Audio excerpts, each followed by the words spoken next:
You're watching, yes, the Yankees Entertainment and Sports Network.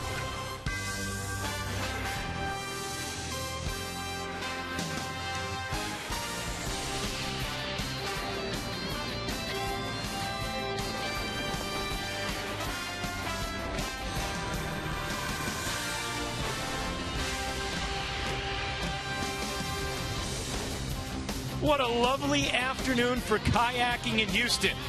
And if you're going to take the kayak, you might as well park it at the ballpark, because it's also a wonderful day for some baseball.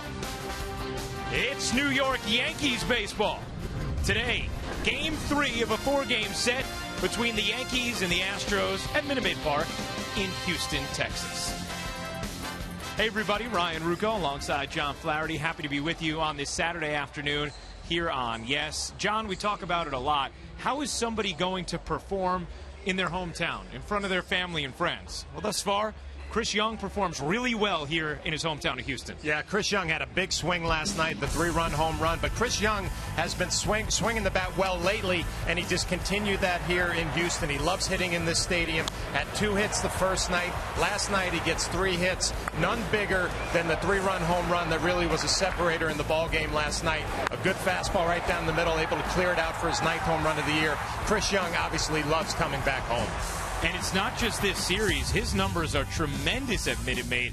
410, 9 homers, 33 ribbies, a ridiculous .752 slugging percentage, his highest batting average in any ballpark in his career, with a minimum of 50 at-bats. Now, in this series through the first 2 games, we've really been treated to some great pitching. It was Dallas Keuchel who dominated against a good performance from Adam Warren in the first game of the series. Then yesterday, both Nathan Eovaldi and Vince Velasquez, very good. Today, we take a look at the pitching matchup. It's brought to you by People's United Bank N.A. See what know-how can do for you. The lefty Brett Oberholzer on the mound for the Astros. And for the Yankees, Masahiro Tanaka. So good his first 3 starts off the DL before a clunker last time out. Yeah, we're going to take a look at some of those highlights against Miami when he hits really well. Everything is down. The split, the slider, and the split, the big pitch that he gets, the swings and misses. But his last time against Detroit did not look comfortable right from the beginning. The body language was not great. Gave up 3 home runs in that ball game. And when you watch him deliver the ball, it didn't look like he was confident in his finish. Worked on it mechanically. We'll see how he looks today. And you see just how consistent he was and efficient, effective in his first 3 outings off the DL. 7 innings in every one of them. 2 runs or fewer. But then against Detroit, the 10 hits and 7 runs allowed in 5 innings of work. But Chris Young was not the only Texas boy who performed well last night. Nathan Eovaldi dominated the Astros. And then today, he got to meet his idol Nolan Ryan. Our Meredith Marakovitz details next.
From the Yankees dugout right here at Minute Maid Park. Last night was a big one for Nathan Eovaldi. He was pitching in front of about 100 family members and friends, not to mention his hometown hero in Nolan Ryan, and he certainly did not disappoint, going 6 strong innings, really giving the Yankees a great chance to win that ball game. Nathan Eovaldi spoke after the game, and he had this to say about his performance. I was able to get some first pitch strikes with the curveball and a few outs with that as well, and then the split was really good for me tonight. I was able to get some strikeouts, some quick outs with it, and use my fastball off of those. I think he's making progress. We've talked about he's a young pitcher. Even though he's been in the league of it, he's still young, and he's learning how to use his stuff, and I thought he used it as good tonight as he has all year long. He was amazing. For him to be able to come home and in front of, I think he had 100 or 150, friends and family here today, to be able to come home and play so well and pitch so well in front of his family, that was huge. The Yankees will hand the ball to Masahiro Tanaka this afternoon. He's trying to bounce back after a rough outing last time out. Plenty more to come here on the Yes Network. Ryan Rucco and John Flaherty coming your way next with lineups First Pitch Baseball right here on Yes.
TriStateBuick.com.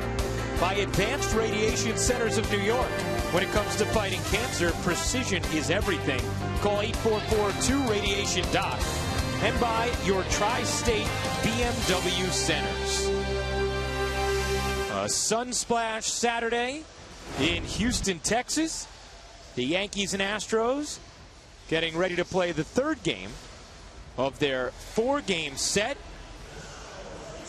Yankees taking last night's game 3-2 after Dallas Keuchel's shutout win for the Astros in the opener of this series. And these two teams will meet again tomorrow afternoon before the Yankees head to Anaheim for 3 games. And then finally an off day. Take a look at the Yankees starting lineup presented by Lexus.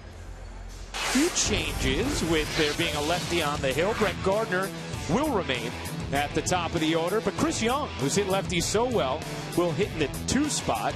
Alex Rodriguez back in after a day off, DHing batting 3rd. Mark Teixeira will clean up. Brian McCann, playing day game after night, will bat 5th. Carlos Beltran back in the outfield after a night DHing is hitting 6th. Chase Headley bats 7th. Didi Gregorius plays short, hitting 8th, and then Jose Perella rounds out the Yankees starting lineup. Well, that lineup going to face left-hander Brett Oberholster. Taking his warm-up pitches, we look at his numbers on the year. Spent some time on the DL, so it's only his 7th start, 2-1. The impressive 2.81 ERA. We'll look at our pitcher scouting report, which is brought to you by your Tri-Honda dealers. He's on a solid run lately, 3 earned runs or less in his last 8 starts. And he loves the home cooking here in Houston, 1-0 with a 1.65 ERA at home. And he had a little blister problem on his left index finger, and that's why he spent some time on the DL, and only his 7th start for the year. 2 different stints on the DL for Oberholzer. Take a look at the Astros defense presented by Geico. A different outfield. Late scratch was Colby Rasmus. So Evan Gattis starts in left, George Springer in center, and Domingo Santana gets his first start of the series in right. Valbuena, Correa, Altuve, and Carter the normal infield, with Castro catching Oberholzer. A beautiful afternoon. You can see the sun beaming through the glass windows beyond the left and center field walls. And Brett Gardner digs in after 2 more hits last night. He's 19 for his last 38 and has that average up to 294.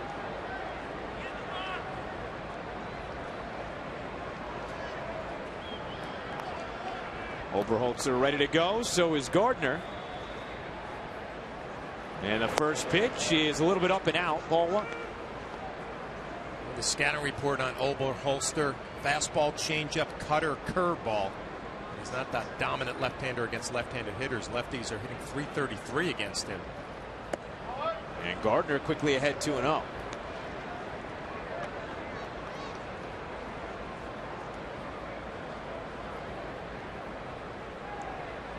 Two well-played games to start this series. The 4-0 Astros win the opener, a 3-2 Yankees win last night, and Gardner stays red hot. Will he try for 2? You bet. Brett Gardner, a leadoff double. Well, it doesn't matter lately if it's a right-hander or a lefty. Brett Gardner is on fire. Gets ahead in the count quickly. Hunts a fastball inner half. Yes, Mo, brought to you by your Tri-State Mercedes-Benz dealers. He is some kind of locked in right now, John. Big thing getting ahead in the count, but also this lefty doesn't have that big breaking curveball that would neutralize left-handed hitters. Fastball changeup is primarily the combination he goes with. And John mentioned it before, Oberholzer, 2 different DL stints because of those blisters. So really has not pitched a lot this year. As Chris Young, last night's hero, takes strike 1. Young with 50 people in attendance last night. He said Nathan Eovaldi beat him badly, though, because he had 100 people in the stands to watch his win. That begs to bring up the question, did they pay for the tickets? Well, that's a good question. I don't know. Take a look at the league leaders, brought to you by Honda. And you see that Chris Young, 5th in all of baseball against left-handed pitching. You didn't pick up the bill for either of them? The only reason I ask is that, when players go to their hometown, they usually go to other guys on the team and say, are you using your tickets? Can I borrow your tickets? But when you have over 100, there's not enough to go around. You got to make some special plans, special arrangements. They literally had an entire section together. Count evens at 2-2. And they did not disappoint. Eovaldi, probably one of his best starts of the year. Chris Young on fire lately, continued that last night. And Eovaldi said he knew he was a little too geeked up in Miami, and yesterday he tried to use it to his advantage instead. As Young holds up, count now full. Eovaldi was asked if he lost money last night because of all the tickets he had to buy. He laughed. Got to be a good feeling sitting in that dugout today. 6 strong innings. Met his idol Nolan Ryan today before the game. Finally, it never met him. And Chris Young down 0-2. Watches 4 straight balls pass by. He works a walk, and the Yankees set up 1st and 2nd, and nobody out here in the 1st.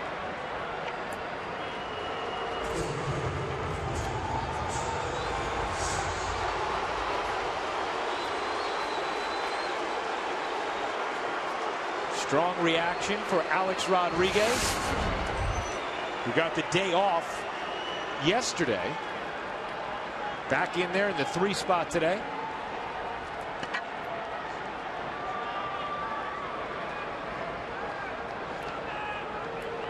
And hitting with first and second and nobody out. Big swing and a miss.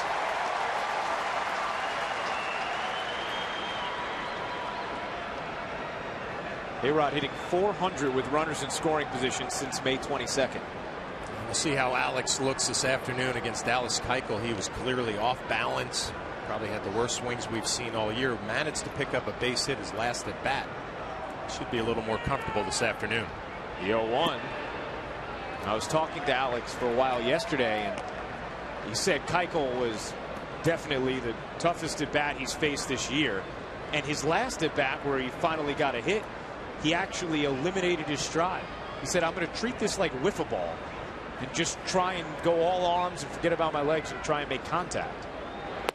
If I strike out, I strike out. I've already done that 3 times. Yeah, kind of eliminated that leg kick, or at least shortened it a little bit. Try to use your hands.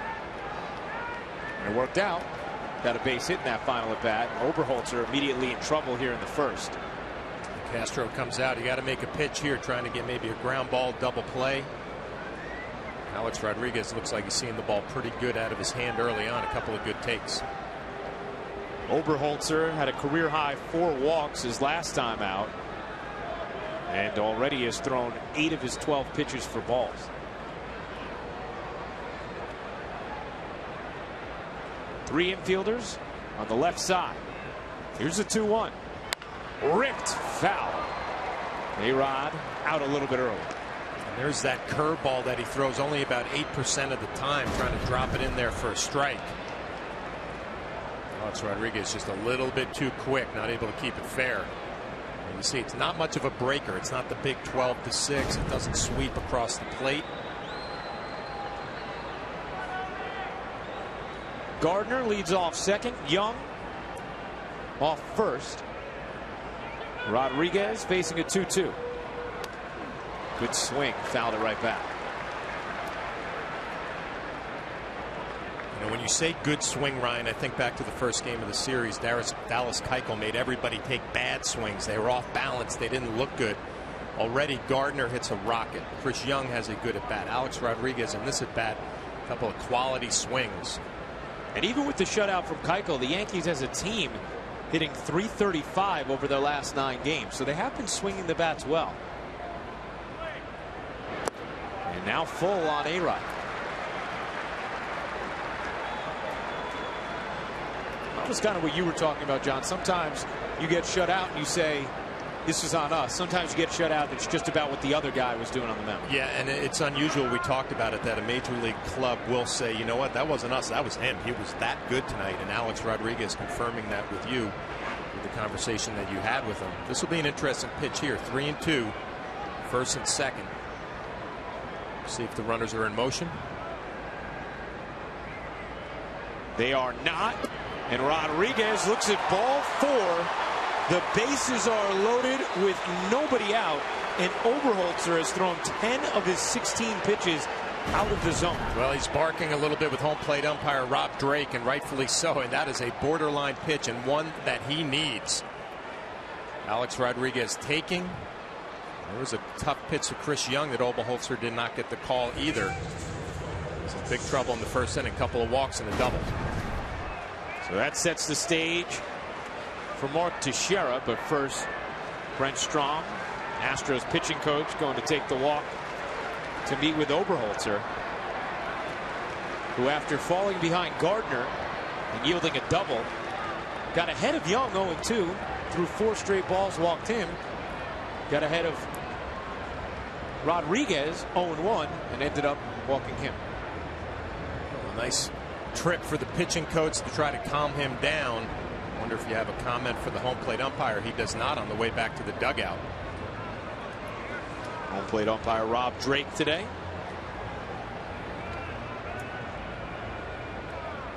That one looked off, though, no? It's borderline. You know, this is a left-hander who needs to get some pitches off the plate. Needs to get maybe an umpire who's a pitcher's umpire early on, it doesn't look like he's going to have that type of zone. So here is Teixeira with the bases loaded, nobody out, and he looks at strike one.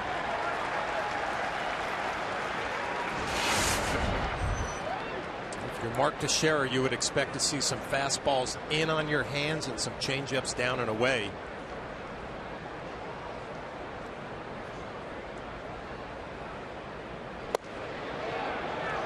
That's in on the hands, on off, 1-1. Teixeira with very good numbers with the bases loaded in his career. 345, 9 grand slams.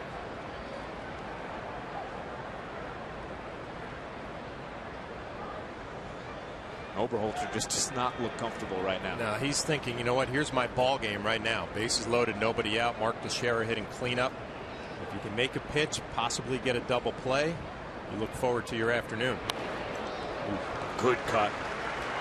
He's gotten away with a few pitches in this inning and some really nice swings. Mark Teixeira trying to add to those numbers with the bases loaded, fouls it straight back. Let's put it this way, Ryan. He's not fooling anybody early on. Yeah. Not seeing a lot of missed bats. The 1-2 to Teixeira. Inside and down, and it is 2-2. It's amazing when you look at big league hitters and how they take pitches. And Mark did not even flinch right there. And as a catcher, I would always worry, you know what, he's not even thinking about swinging at a pitch off the plate. We're in a little bit of trouble here. Seeing everything and seeing it well. And now Teixeira is going to ask for time and step out. 3 infielders on the left side for Teixeira as well. Big hole. The right side towards the middle. The 2-2 popped up. That is not going to do the job. And Carter secures the first out on the infield fly. Well, it's surprising and it's disappointing for Mark Teixeira right there. The way he was seeing the ball, the swings that he was taking. Just let Oberholzer off the hook right there. Fastball pretty much down. Just worked right underneath it. So now it's left for Brian McCann with 1 out and the bases loaded. McCann is actually the last left-handed batter to homer off of Oberholzer. That came on August 19th of last season. 1-0. Well, you bring up that at bat, but I'm sure the left-hander's thinking, if I can get a double play ground ball, a slow running catcher right here, we're trying to wiggle his way out of trouble. And Brian McCann thinking, I have good numbers with the bases loaded and 10 grand slams. Something to get up in the air to center field, right center. Oberholzer deals the 1-0. Hammered deep right. No chance. Goodbye. Grand slam. Brian McCann, who meets Oberholzer yet again.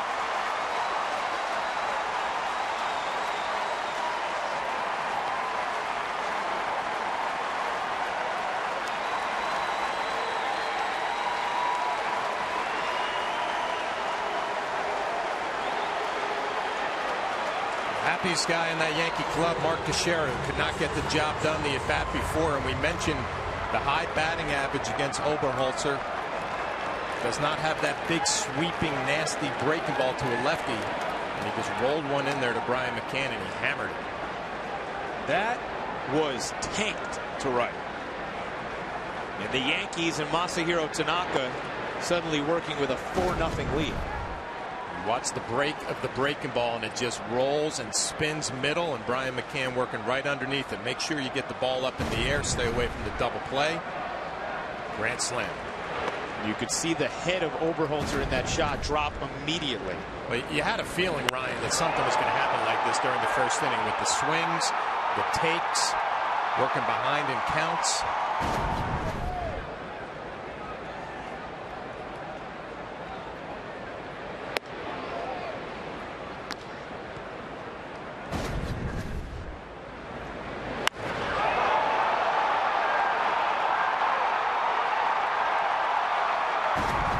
Didn't have to turn around and watch that one fly.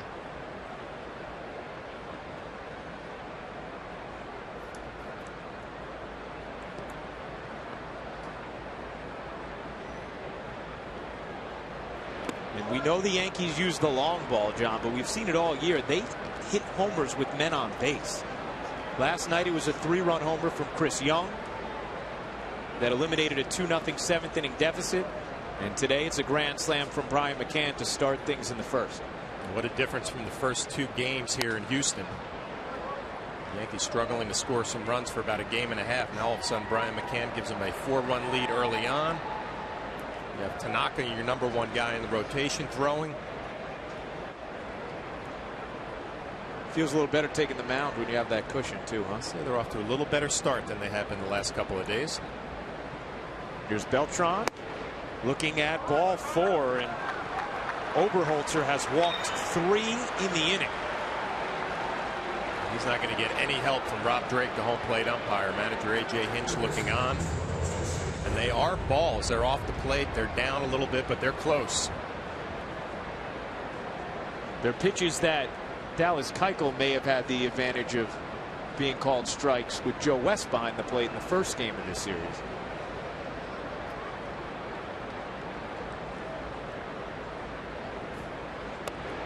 Here's Headley batting 7th today. Joe Girardi said he'll be back in the second spot tomorrow. Likes him there. Just Young has been so good against lefties. He figured he'd switch it up and let Chris Young hit in the 2-hole today.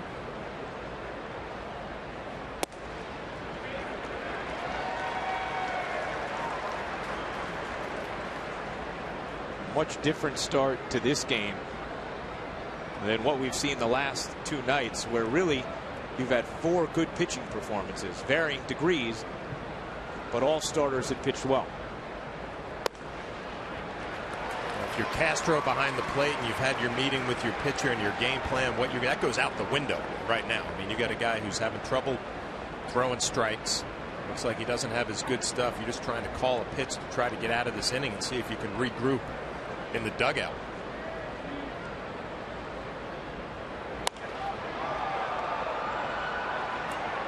"33 pitches so far this inning for Oberholzer.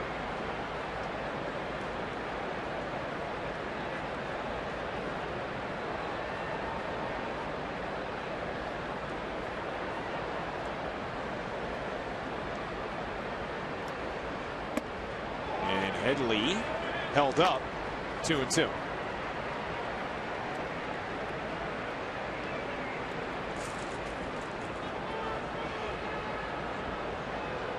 These are one of those days offensively, everybody racing for the bat rack if you're the New York Yankees.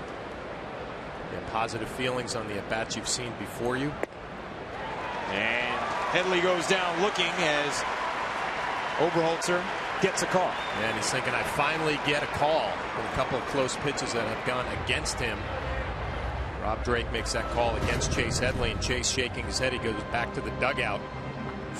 Looks like a cut fastball in the outer half that clips the outside corner.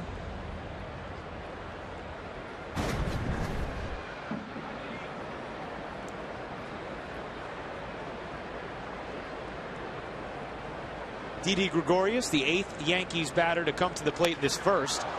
He gets into that ball. Into center. Over's the right fielder Santana, and he will make the catch for the final out. But the Yankees strike first in a loud way.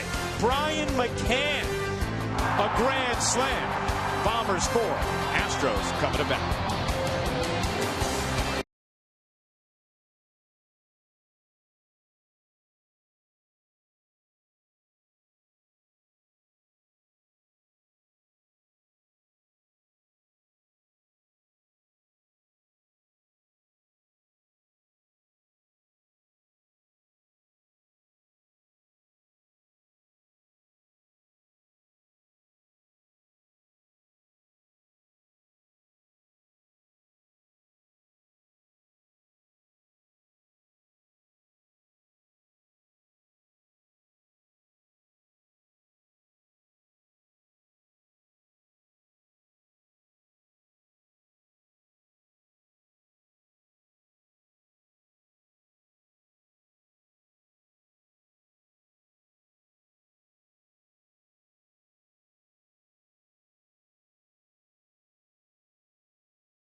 It begins with George Springer, who is mired in an 0-for-17 slump. Carlos Correa, the shortstop, will bat second. Jose Altuve hits third. Luis Valbuena in all his power batting cleanup. Evan Gattis is the left fielder batting fifth. John Singleton, called up from AAA, will make his first start of 2015. Domingo Santana replacing Colby Rasmus late, bats seventh. Chris Carter will hit eighth, and the catcher Jason Castro in the ninth spot. Well, that lineup for Houston going to face Masahiro Tanaka. Tanaka already with a 4-0 lead. We'll take a look at his numbers on the year. His ninth start, 4-3, 3.17 ERA.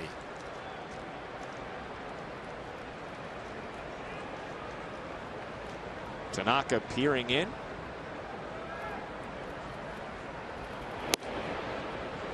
We'll take a look at our Tri-Honda pitcher scouting report on Tanaka. Let's move on from his last outing. 5 innings, 3 home runs, 5 earned runs, and the first time he gets a look at Houston, it's good news for the Yankee fans. 11-2 with a 2.12 ERA. Seeing a club for the first time, and he's got swing and miss stuff. 38.8% of the swings against him are pitches out of the strike zone, so it should be a good combination for him against Houston today.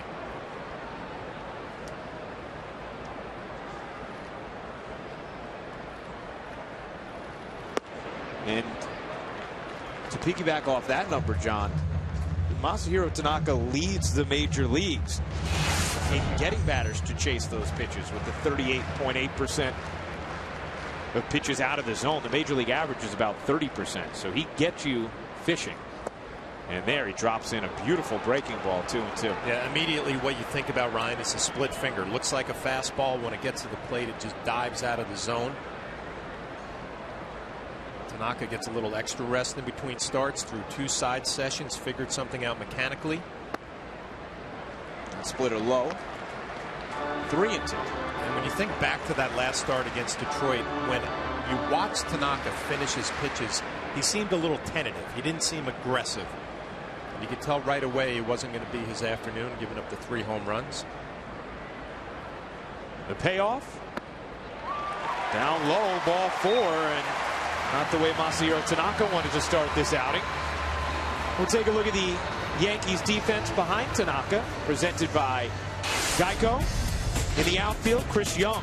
In left field, Brett Gardner in center, Carlos Beltran in right. The infield, Chase Edley, Didi Gregorius, and Jose Pirela getting the start at second, along with Mark Teixeira at first, and Brian McCann, who we've already seen at the plate, doing the catching for Masahiro Tanaka.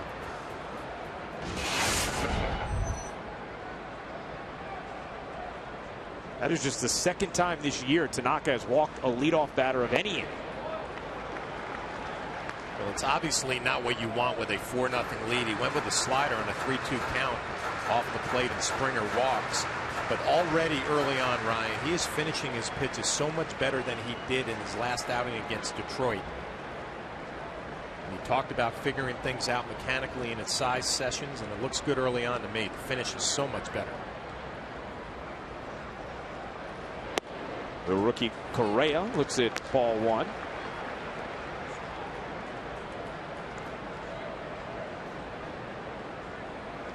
Carlos Correa has been held in check pretty nicely thus far by the Yankee pitching staff in this series. 1 for 8. The number 1 pick in 2012.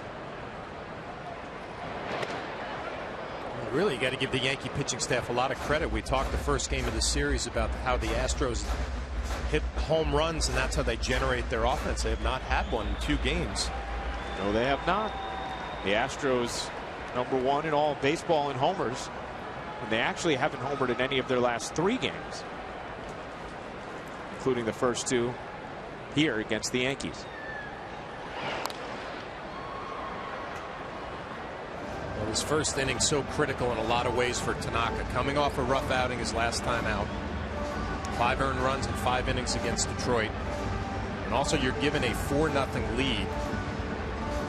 Houston can kind of get back in this game and get something going offensively, then we're going to have a ball game for the rest of the afternoon. If Tanaka goes out there and dominates here in the first, very deflating for a team trying to mount a comeback.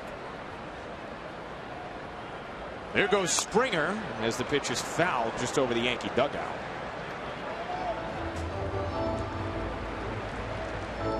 Says a lot right there. Brian McCann talking to Tanaka. They're down 4-0, and they're going to be running early.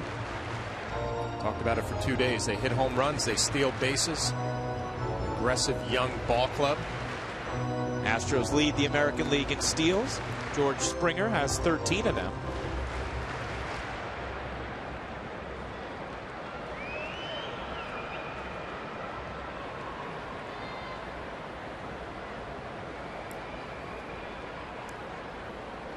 Look out. 83 miles an hour. I think that was supposed to be that front hip slider that comes back to the inner half right about here. Works underneath it, up and in. It's a pitch Brian McCann loves to call to the right-handers, trying to catch them looking on the inner half with the slider.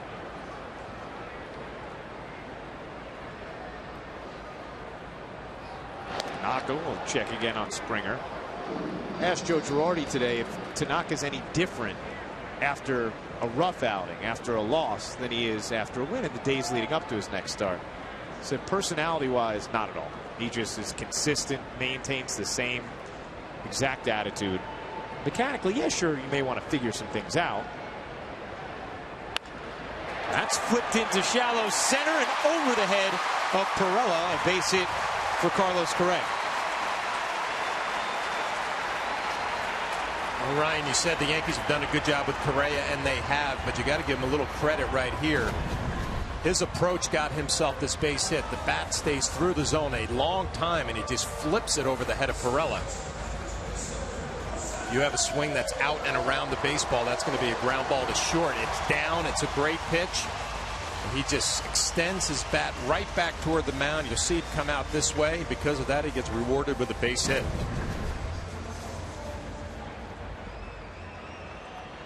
And now the Astros have a little something cooking after the Yankees put up a 4 spot in the top of the first. And Jose Altuve, 4 for 8 in the series. He's also done damage on the bases with 3 stolen bases. And he takes strike 1.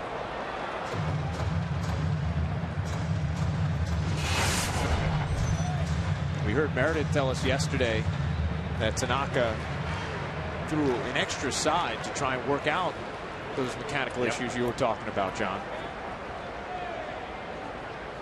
He's no different than any other player out on that field, thinking about mechanics and what gets you back on track. Good split there. Good finish with it, nice and aggressive. I mean, every player out on that field is thinking something about their mechanics hitting that either, if you're Brett Gardner, it keeps you locked in, or if you're somebody struggling like Springer, trying to get you back on track. And Tanaka, the greatest thing to say, recognize what he did wrong, trying to fix it, and the numbers for Altuve with runners in scoring position pretty impressive. 326.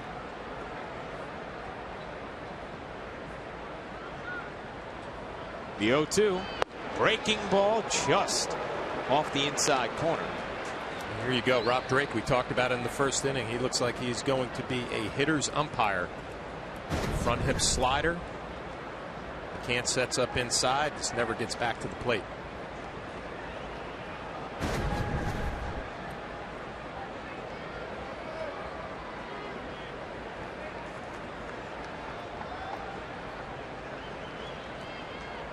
The 1-2. Chop foul. We talked about those mechanics for Tanaka. Larry Rothschild saying that he's working on his direction towards home plate. As Meredith Marakovitz talked to him about that. And, you know, I think back by the days behind the plate, you're always telling the pitcher, come straight through me. You know, it comes straight through home plate, straight through the catcher's body. Maybe you fall off a little bit off to the side one way or the other and things get out of whack.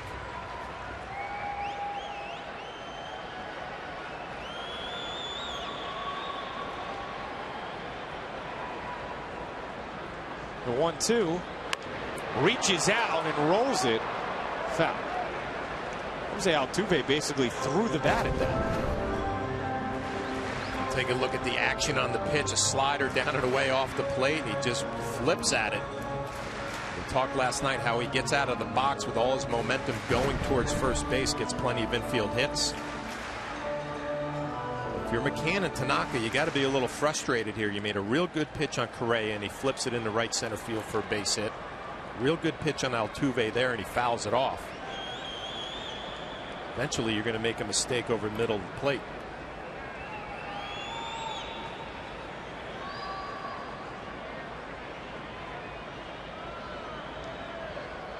One, two. Swing and a miss. He got it. Real good pitch with the slider the pitch before, and then he comes back with the split finger. And it's middle. Has some good action down. Altuve swings right over the top. Big out.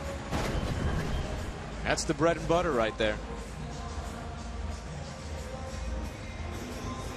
So here's Luis Valbuena, who has hits in his last 3 at-bats against Tanaka.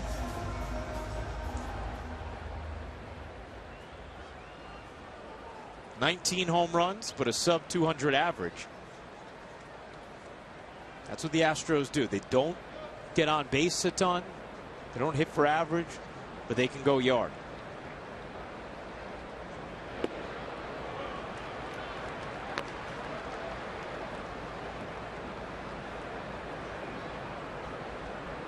Really thought this would be a good matchup for Tanaka. A young, aggressive team that swings hard, and they're swinging a lot of pitches off the plate.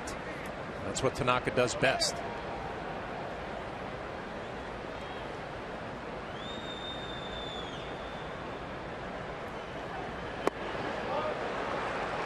Just like that right there. Good split down and away. It's not a strike. A young, aggressive hitter who's trying to do some damage, trying to hit his 20th home run. Not even close.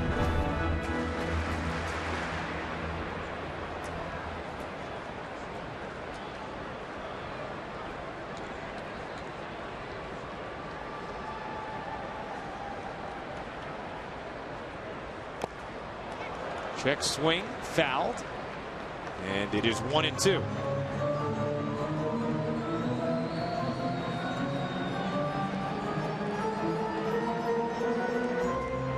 .21 pitches in this first inning already for Masahiro Tanaka.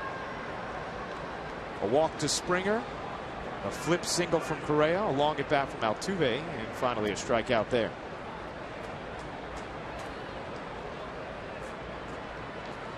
The 1-2. Good fastball, 93 miles an hour. Yeah, his stuff is so much better than it was his last time out. Everything was flat against Detroit, didn't have the good finish. Fastball jumped out of his hand right there. Probably setting up an off-speed pitch, back-to-back fastballs, one in, one away. I expect to see either a slider or a split here.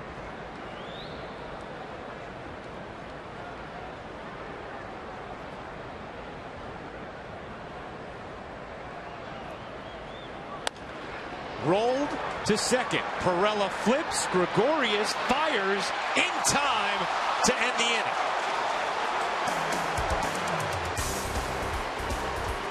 It wasn't the smoothest toss,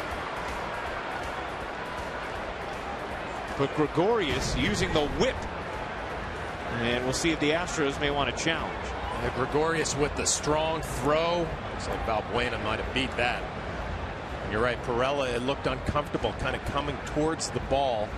Didn't know if maybe he was going to try to tag the runner and complete the double play. He decides to spin around and flip to Gregorius. You see standing there flat-footed, doesn't have a whole lot of momentum going towards first base. So the Astros will challenge. They should win that challenge. Yeah, and you would think pretty quickly.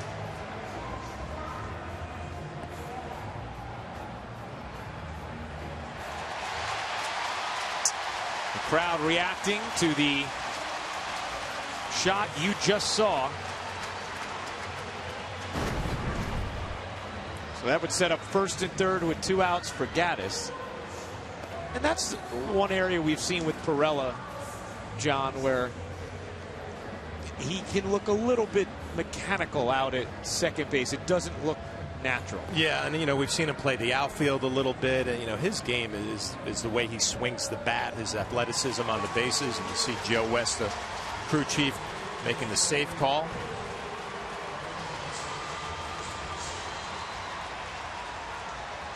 And on that double play, Gregorius didn't necessarily do himself any favors not having any momentum either. I think he thought the same thing I was thinking when I watched that play. Is Pirela going to grab the ball, tag the runner, and then go to first? Or is he coming to me and he kind of got caught flat-footed?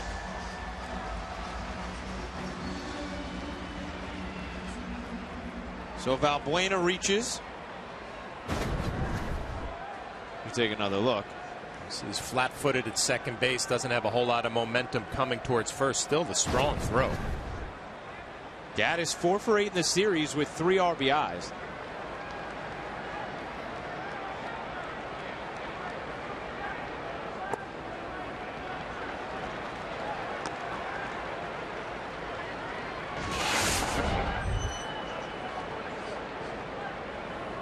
.46 RBIs, leads this ball club. Seen him DH for a few games, playing left field today.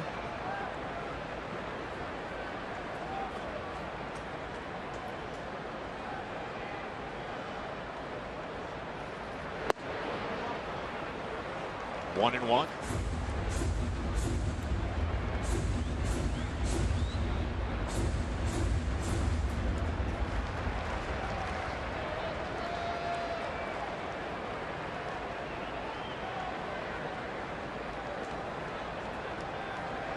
Tanaka trying to end what has been a long first inning, both the top and bottom. Gaddis drives that into center for Gardner. Inning over. Tanaka escapes trouble, preserves the lead, onto the second.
Brought to you by Toyota. Toyota, the official hybrid vehicle of the Yankees. Question: do you think Chris Young's great numbers in Houston stem solely from returning to his hometown? Why or why not? Well, Greg Lang, at Lang NBA, usually tweeting about hoops, but this time baseball. Absolutely. Young clearly is getting the extra fuel from his hometown.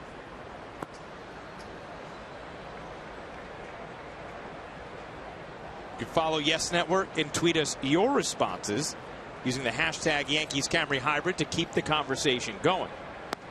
And Young actually said that. He said that naturally you want to perform for your family and friends, and he thought it was giving him a little extra juice. Well, I think also the fact he's swinging the bat well coming into this series. Yeah, that'll give you the confidence. Well, I mean, it's like you know, when you show up in your hometown and you love hitting in the stadium, that's great news. You feel good about it. But then you're on a hitting streak already, and you come back home, that's double trouble. All right, a 9-game hitting streak, hitting well over 400 during those 9 games. Yeah, I'd imagine it may not feel quite the same if you go into your hometown 0 for 30. And then all of a sudden you're like, oh, my family and friends are going to be watching. I'm struggling. I don't know what I'm doing. And we talked about how players think about mechanics all the time. Just a little bit of added pressure. Gardner doubled his first at bat. Now, John, you told us you did not like playing as a visitor in New York. I didn't. And you know what? The numbers would agree with you. I can't wait to hear this. Thanks. It was going so well for 2 days, too.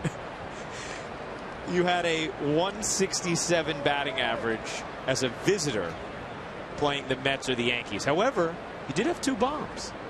So you homered in front of the friends and family. Shea Stadium. Yeah? 2 in 1 game. Really? I had never gone deep in Yankee Stadium as a visiting player. And it was purely mental. The left center field was huge out there. And then when it got a little bit better when I was a home player in New York. Now, did you research those numbers on your own? I did not. You want to sell out the person who did? This would be the esteemed work of Jeff Quagliata. As Gardner peppers that to left. That won't be caught. Over the head of Gaddis. And Brett Gardner with yet another double.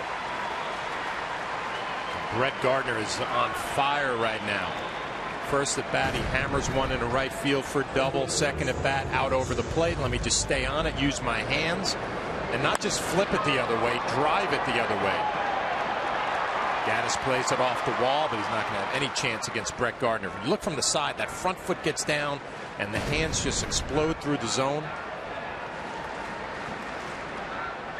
So Quag sold me out, huh? He did.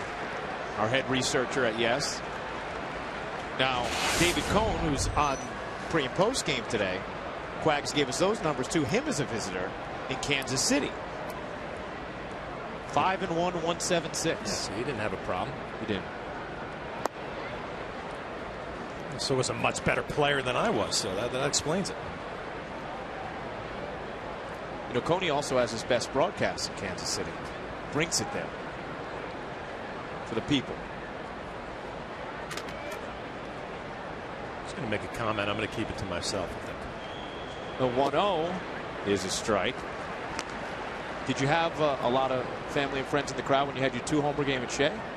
I think there was only maybe 6 or 8 people there that day. And to tell you the truth, I was struggling coming into that series. Did not have very positive thoughts. You cut down the number of tickets.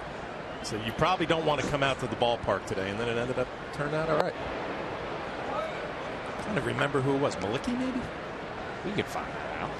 Yeah, Quags. Why doesn't Quags give us some positive research as opposed to the negative numbers?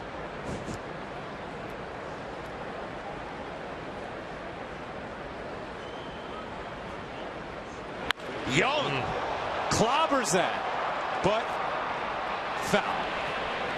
You just watch Chris Young walk up to the plate, and it seems like he's in a hitter's count right away. 2-1. It's a pitch to Hammer, and he does, but he pulls it foul.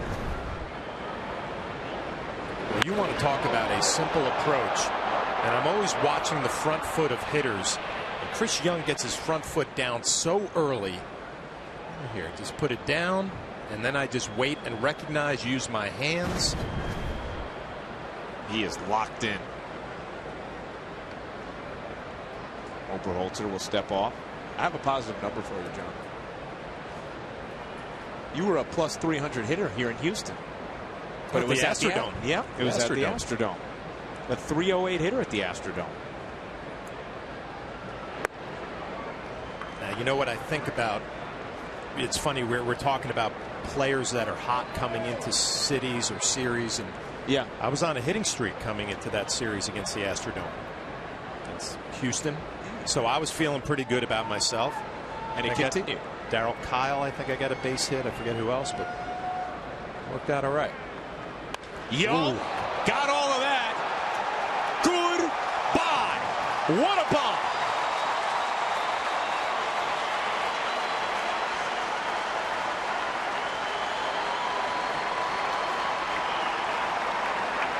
Chris Young just loves playing in his hometown. And it's 6-0 Yankees. His family and friends loving it. Little acknowledgement right there. 3 hits last night, a 3-run bomb. And you come back and you get an off-speed pitch up. What a great look he had on his face coming around first base. That is a man right there who knows he's locked in. Oh, here we go. Hey, and just got tossed. Sabathia not happy, and I agree. If you're going to take your beating and give up home runs, take your beating. No need to throw at hitters. That's just the guy right there who didn't want any part of being in this ballgame. Boy, that is not the mark of a competitor. Yeah, he did not even have a conversation with Rob Drake, the home plate umpire. He just took it into the dugout. That will not earn you a lot of respect in your own clubhouse, I'll tell you that. A Bush League move from Oberholzer.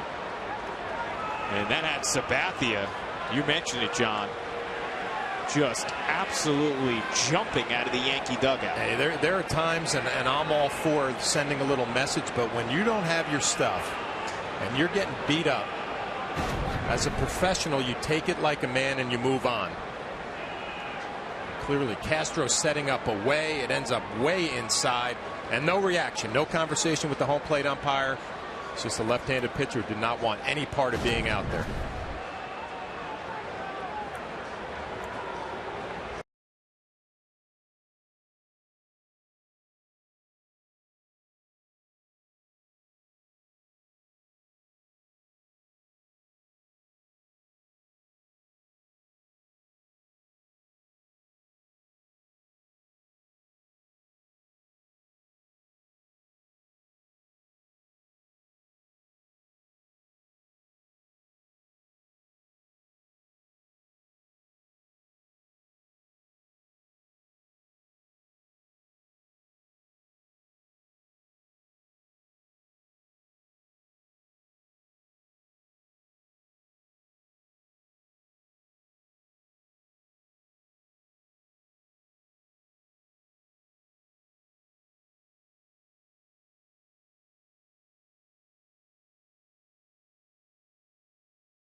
Out the upcoming schedule brought to you by Dodge. One more game here in Houston. That'll be tomorrow, a 2:10 start Eastern time on Yes.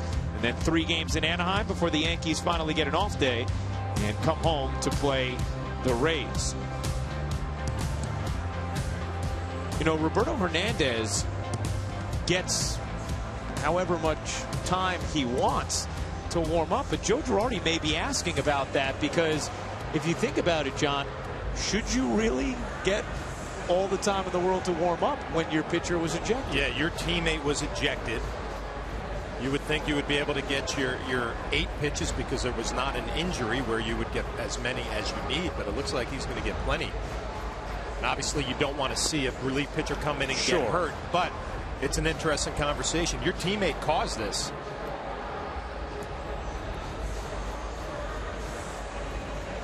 And you know, this just goes to another level as a disappointing move by a teammate, because now your starting pitcher doesn't have an opportunity just to eat up some innings and save the bullpen. You're going into your bullpen in the second inning because you got tossed out of a game that you didn't want any part of.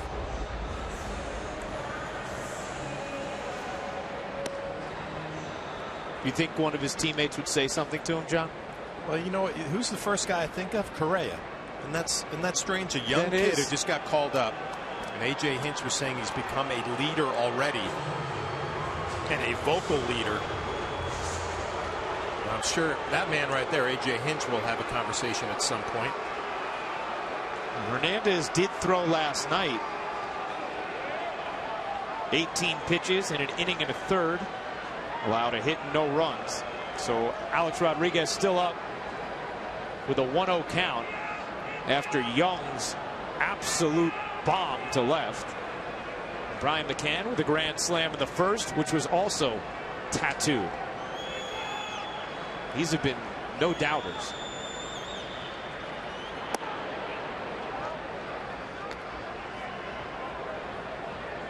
Yankees hitters are probably disappointed to see Oberholzer leave.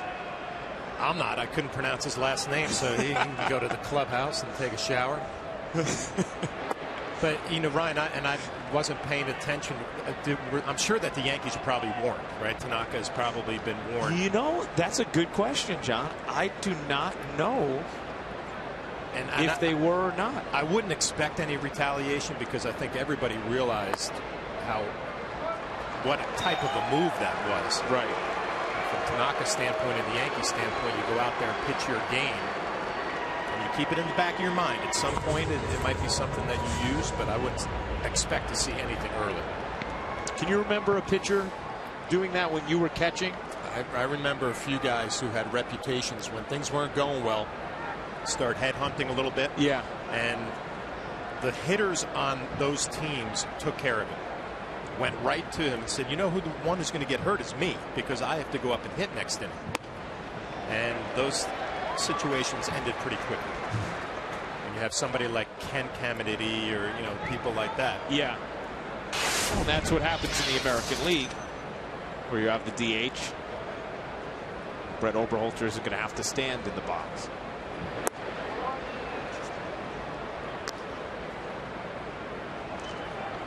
You know, you saw why CC Sabathia is absolutely beloved by his teammates too, John. You know, my first thought was there are starting pitchers who hang out in the clubhouse, hang out in the dugout, but they're not invested. Teixeira skies that to center. Springer waits and puts away out number 2. They're not invested in their teammates or what's going on during the game, because their attitude is, you know what, it's not my start today, so I'm going to take my day, enjoy myself. That's not CC Sabathia. He's all about the team.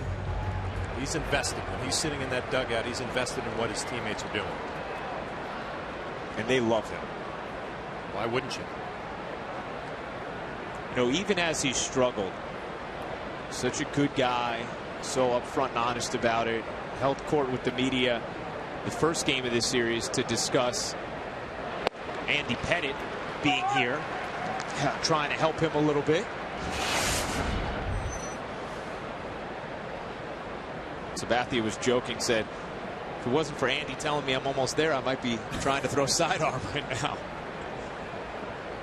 Here's McCann, who hit a grand slam in the first and lifts that one deep to right here in the second, but not far enough.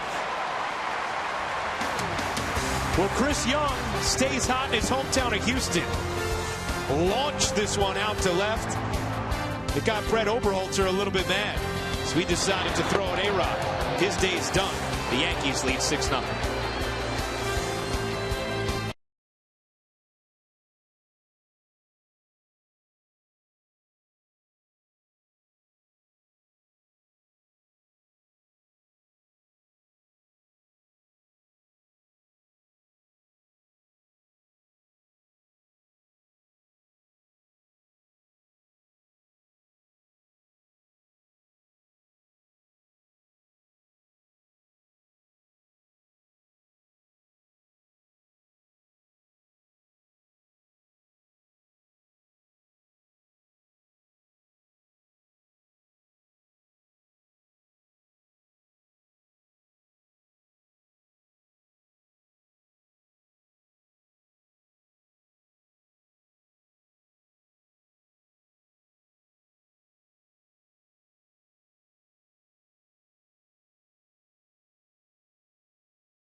Begin as Alex Morgan and Team USA take on Germany with a trip to the final on the line. Coverage begins Tuesday at 6 p.m. only on your local Fox station and streaming live on Fox Sports Go. I am fired up for that game, John. Love the Women's World Cup, and this particular U.S. team played very well in their win yesterday. You won't take it personally if I'm not as excited about it, will you? No, but I mean, this team has a real chance to win the World Cup. Germany is the #1 team in the nation.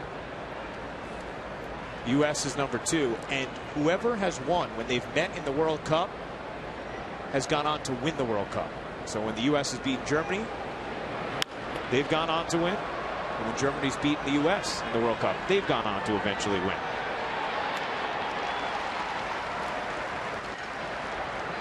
You know, they say you learn something every day at the ballpark new. And I just learned something new today. You just educated me. Yeah. And I might actually tune in now and pay attention. It's a really, really good broadcast, and it's an exciting event and tournament. Maybe we'll get together, John, like friends, and watch, you know? Maybe.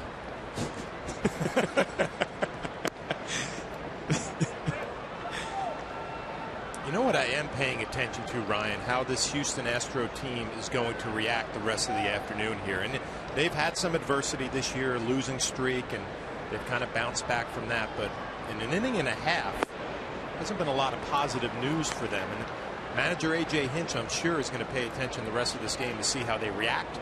Do they mount a fight, try to get back in this thing, or do they roll over and look forward to tomorrow afternoon? And people fired up here in Houston about this series. And we saw yesterday a crowd of about 37,000. And today, the Astros are expecting their first non-opening day sellout since 2012 today. And it looks like it. You just saw this is a jammed ballpark. Astros with a 5-game lead in first place in the AL West. People excited about this team and wanting to see them take on the Yankees. How about the American League East? Top 4 teams separated by, what, a game? Yeah. Unbelievable. And you would expect it to be that way all the way down the stretch. That's whipped. Deep left, off the wall. A double for Domingo Santana.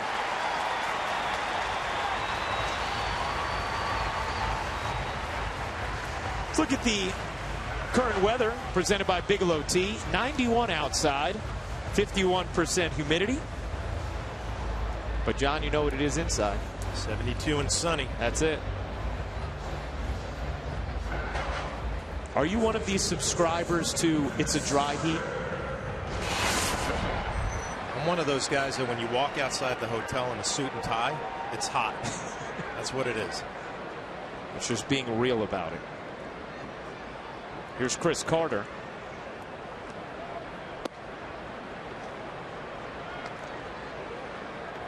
Carter has struck out at least once in 12 straight games. And has already hit triple digits for his strikeout total this season.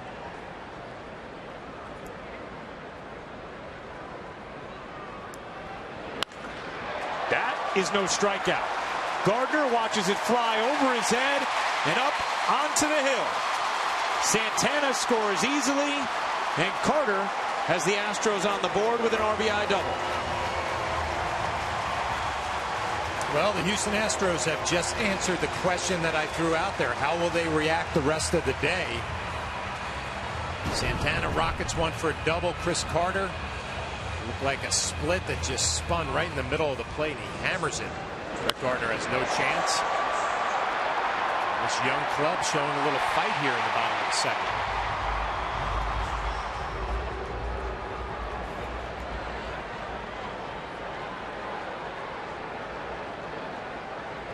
Gardner didn't have to roam too long on Tal's Hill out center field.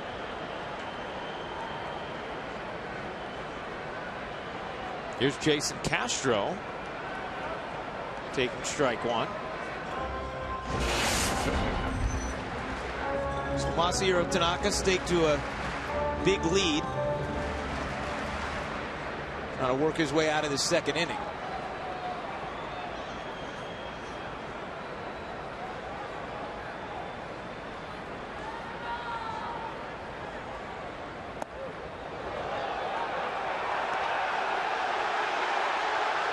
And the crowd reacting to that pitch as if it was some sort of retribution for the Oberholzer fire at A-Rod, which got him ejected. But I mean, quite frankly, that's just an uneducated response. Yeah, I don't think you're going to send a message down by the shins off the plate inside. To the number 9 hitter as well. The one thing about Tanaka in this ballgame, now you have a 5-run lead, and you still have to pitch to your game plan. You know, you can't just give in and throw some pitches right down the middle thinking you're going to have a team that's going to lay over for you. Bottom line, he needs a nice little rebound start after his last outing. Pitch count inflated at 40 already. Swing and a miss. Good split from Tanaka. And there are 2 down. Yeah, that's what it's supposed to look like from Tanaka on how he attacks hitters. Get ahead in the count, go to that split down and away with that great action. That ball just jumped down and away.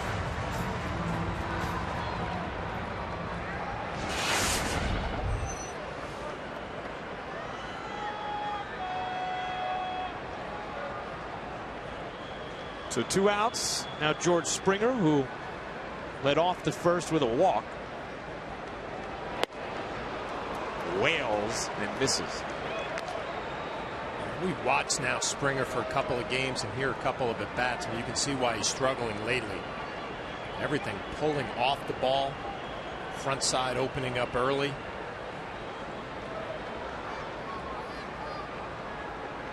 hear everybody in a big league dugout in a clubhouse saying, you know what, just think right back up the middle, keep you on the baseball a little bit longer.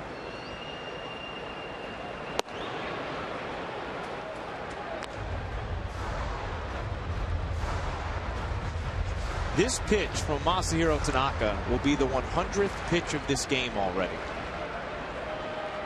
That's it? Feels like there have been a few more than that. 2 outs in the second already. A stark contrast to what the pitching was like the first 2 games of this series. That's hammered over the leap of Gregorius. Here comes Carter. The throw home, offline. 6-2.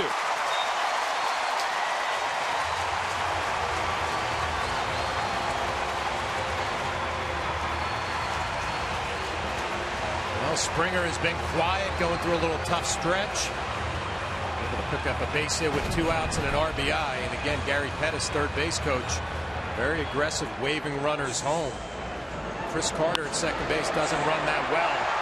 You see Young has the ball before he gets to third base. This really should have been a better play at home than it ended up to be. Not a whole lot on the throw from Chris Young. Springer snaps an 0 for 17 drought. That RBI base hit. And you wanted to see the response, John. They've shown me something here in the second. 6-2 game.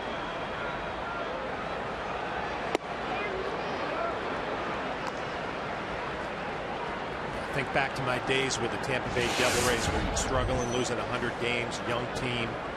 And when you got down early, especially those good Yankee teams, you were deflated. You were done. You know, you were going through the motions. But this Houston team, with the success they have had this year, playing with a lot of confidence, showing a little something early on. And obviously, a lot of interest in the start from Masahiro Tanaka today. There always is when he's on the mound.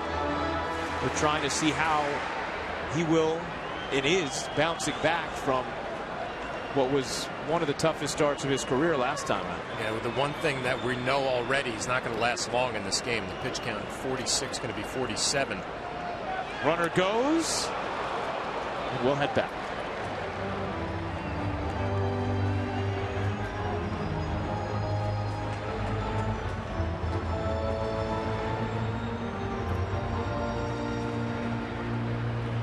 Astros not waiting around, aggressive on the bases, down by 4. Instead of sitting back and waiting for a 3-run home run, they're trying to force the issue a little bit, and I like it.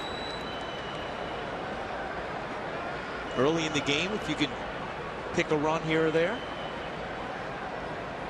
make it a more manageable deficit. Just missed in. And it's been a tight zone for both sides from Rob Drake. I guess the best thing you can say about a home plate umpire is that he's consistent. He sets up his zone early on and he sticks with it. Joe Girardi probably calling to the clubhouse asking where that pitch was. Didn't miss by much.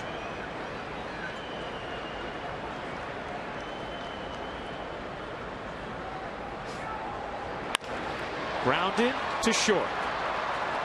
Inning over, but the Astros scored 2 and carve into the Yankee lead.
Joe Girardi Show as the skipper recaps the Yankees matchup with these Astros and previews the upcoming showdown with Mike Trout and the Angels. It's all new tomorrow at 6 only on Yes.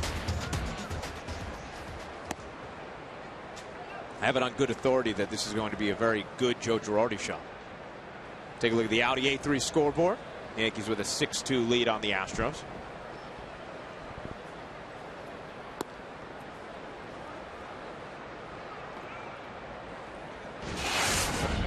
So now the Yankees go back to work against Roberto Hernandez, formerly known as Fausto Carmona, after Brett Oberholzer ejected, throwing at Alex Rodriguez after serving up a 2-run homer to Chris Young in the second, a grand slam to Brian McCann in the first. And a walk to Beltran to lead off the third. One of those days for the Houston pitching staff early on.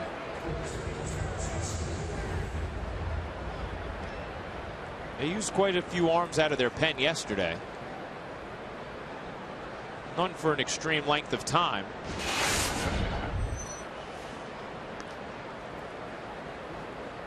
But Will Harris, Tony Sipp, Joe Thatcher, and Roberto Hernandez all getting in yesterday.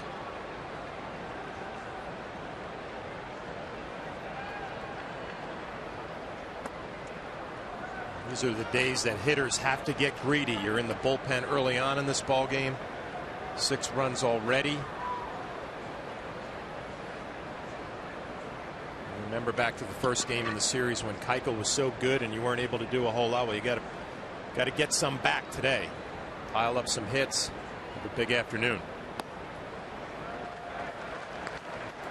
These kind of days where you jumping to get back in the box at bat after at bat. Everybody in that dugout's paying attention to what the pitcher has. You see good swings, you see good at bats, you see the pitcher falling behind in the count. You can't wait to get up there. Headley, with good reason, smashes that to right, but a twisting catch from Santana for the first out. Boy, when Headley is right, you can really notice how well he uses his hands, and he hits this right on the line to right field. Nothing to show for it.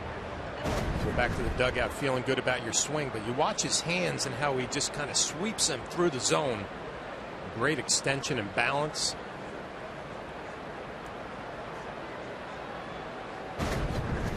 Good looking stroke. There's Gregorius. Flew out to center in the first.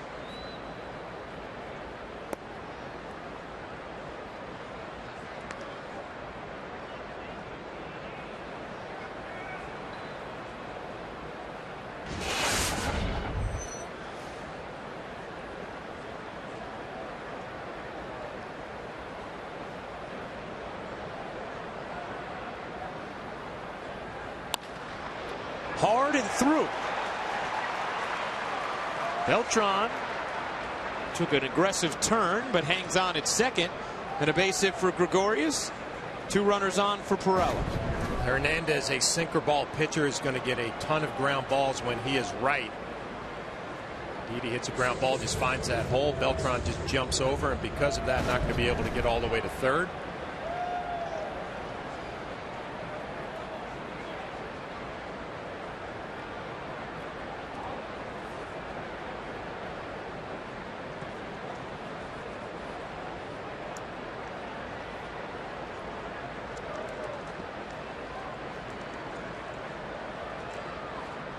The Yankees 2 for 3 with runners in scoring position today.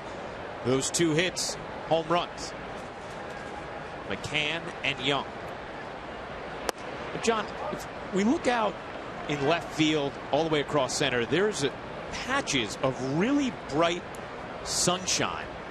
I'm wondering if that's distracting at all, especially for Evan Gattis, who's standing right in the middle of it in left field. And Gattis, you think of him, he was a catcher with the Atlanta Braves, mostly a DH here, playing left field today because Rasmus was scratched. Center field doesn't look like it's going to be a problem, but Gattis doesn't seem all that concerned. Going to the sunflower seeds. Looking forward to his next at bat. He's keeping the seeds in the glove? No, okay, yeah.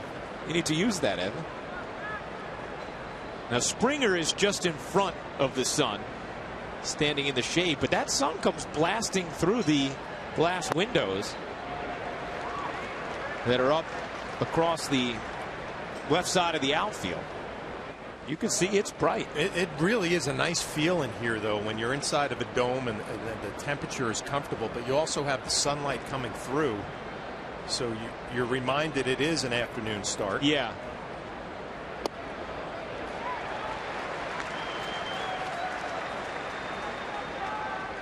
So much different than, you brought it up yesterday, John, but Tropicana Dome or a lot of the other indoor stadiums that there are. The old Astrodome. Yeah.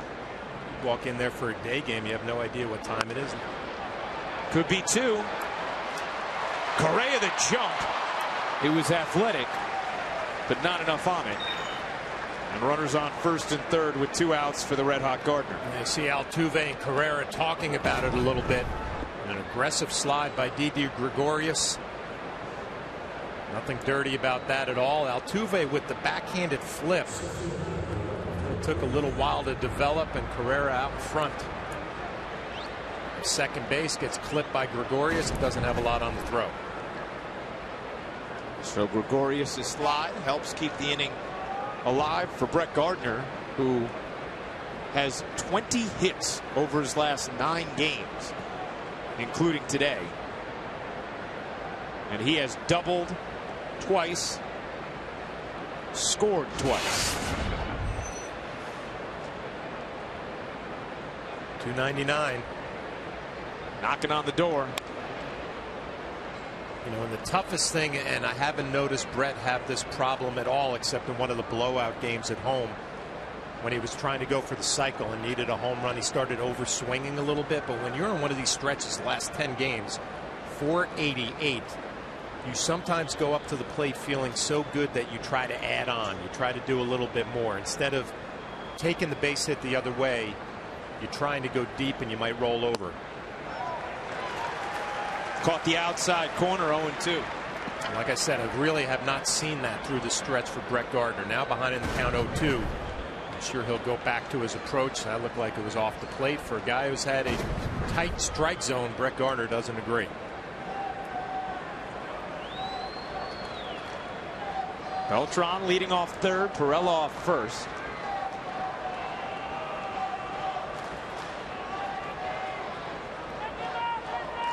There goes Pirela, and the base stolen without a throw or a cover. With Beltran on third, the Astros elect to let Pirela go. Good time to run right there for Pirela. 0-2 on Gardner. He get thrown out at second base, no big deal. Gardner leads off the next inning. He was successful, another runner in scoring position for one of the hottest hitters on the Yankee club. The 1-2 on the inside corner, strike three, and Brett Gardner is not happy. Didn't like the second strike call, didn't like that one.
Bank NA, putting the power of know-how to work for you. By Heineken, open your world. And by your Tri-Honda dealers. Hurry to your local Tri-Honda dealer for great deals on the 2015 models. The sun glaring off the skyline of Houston on a beautiful Saturday afternoon.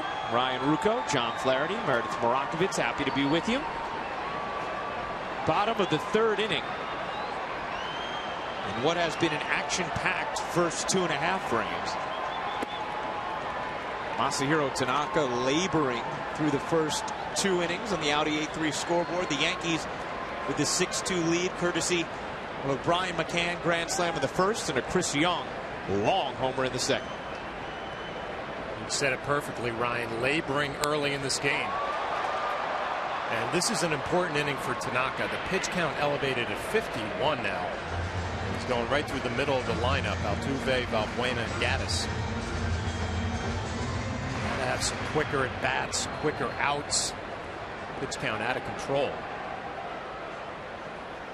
And the hits last inning from the Astros all struck really well also. That is not. Teixeira, does he have a play? He does not. I don't know if you're noticing it too, Ryan, but Tanaka seems very deliberate today. You know, like he hasn't found that good rhythm we've seen him have in other outings. And it seems like everything's just a tick slower with his pace. Could that be him still searching for the mechanics? I think there might be some mental things going on as Larry Rothschild watches. You know, you're thinking about your delivery and whatever key it was that's trying to keep you on direction towards home plate. But he just hasn't found that good groove yet. And the stuff is good. Yeah. It's good today. Good fastball, good split, slider.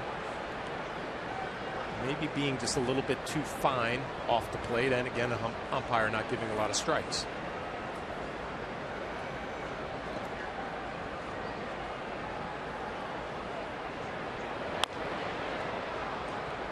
He's a pain in the neck, isn't he, Altuve? He really is, because he covers everything, John.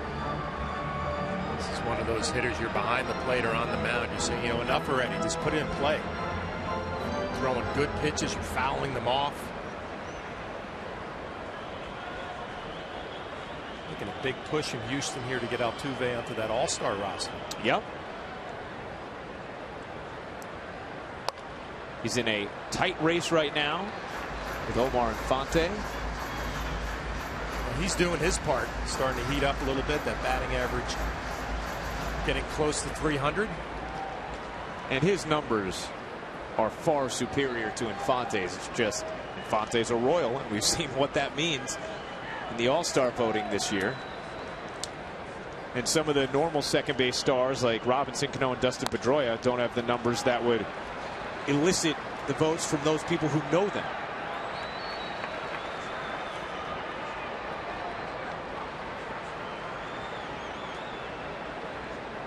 Pedroia went on the DL, I believe, right up in Boston. I believe he did. Robinson Cano having a down year, hitting .246. It's hard to even imagine that.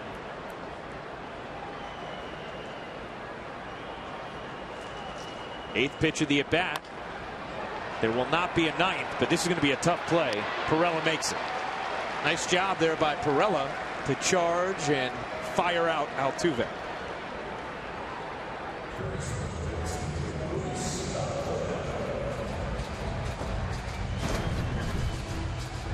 Altuve gets out of the box in great shape again. Pirela, the only question was the throw, that kind of in between half throw over to first. Able to execute.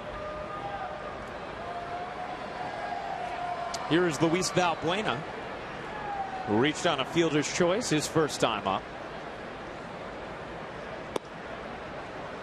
You know, getting back to Robinson Cano, playing with him and then watching him all those years with the Yankees.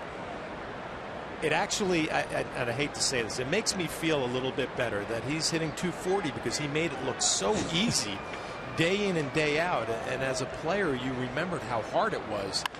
He's having one of those years, tough year. Struck well, but right at Teixeira, 2 down. Yeah, he had and has one of those kind of swings, John, where you never expect him to go in the tank the way he has so far this year. Well, Evan Gattis going to come up to the plate. We'll look at our Jeep hitters scouting report. And what a nice deal.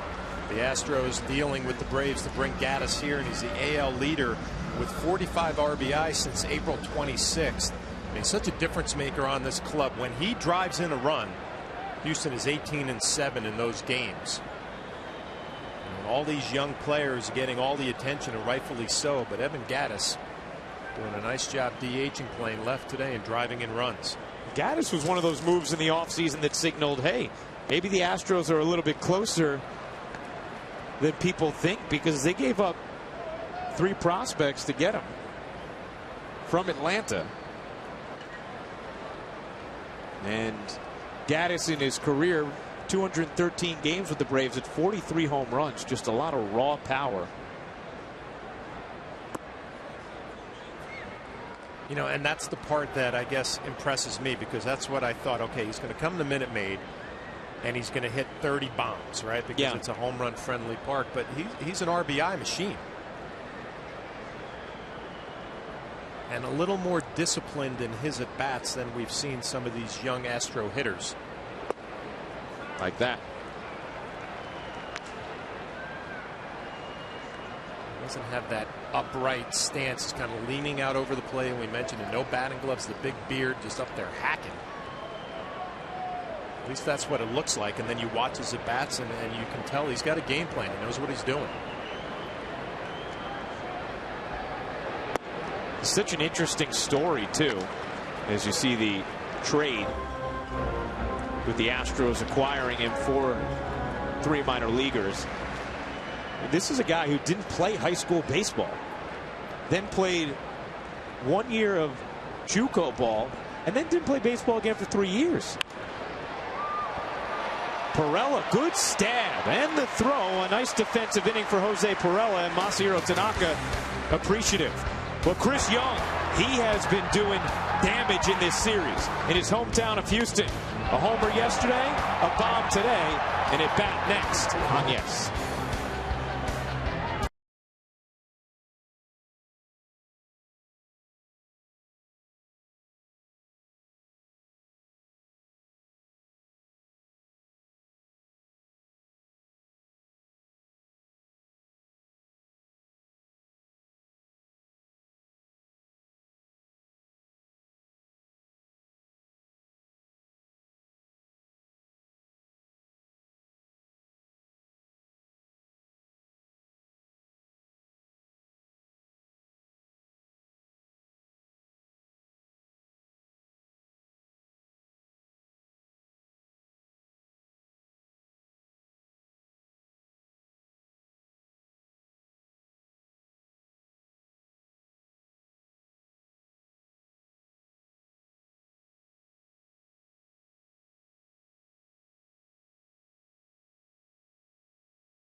Series comes to a close as Michael Pineda looks to shut down the Astros in the final game here at Minute Maid Park.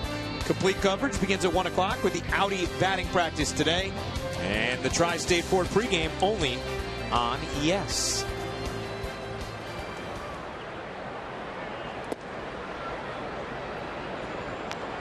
On the Lincoln scoreboard, the Yankees a 6-2 lead over the Astros, top of the 4th.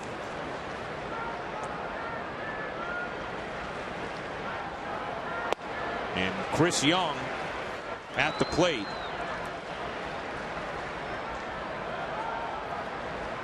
Pineda going tomorrow, another guy looking to rebound after a rough outing against the Philadelphia Phillies. Yeah. He's been sort of going every other over his last 5 or 6 starts.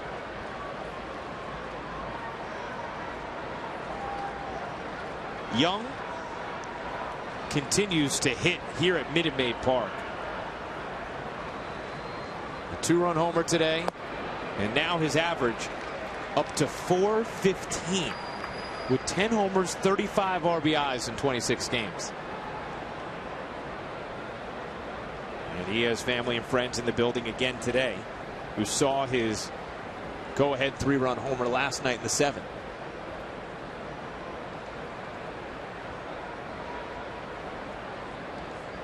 The Bel Air High School product looks at ball 3. We mentioned some of the names yesterday who went to Bel Air High School, including your former teammate Bubba Crosby.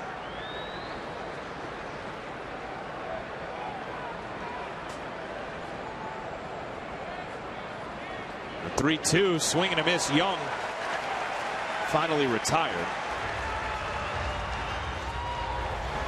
Yeah, you wonder if maybe he tried to do just a little bit too much on that swing. Good sinking fastball.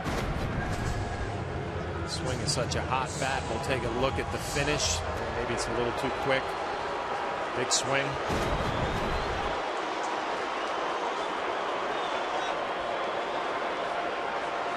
Here's A-Rod You know, some of the other players, Chuck Knobloch, Jose Cruz Jr., who went to Bel Air.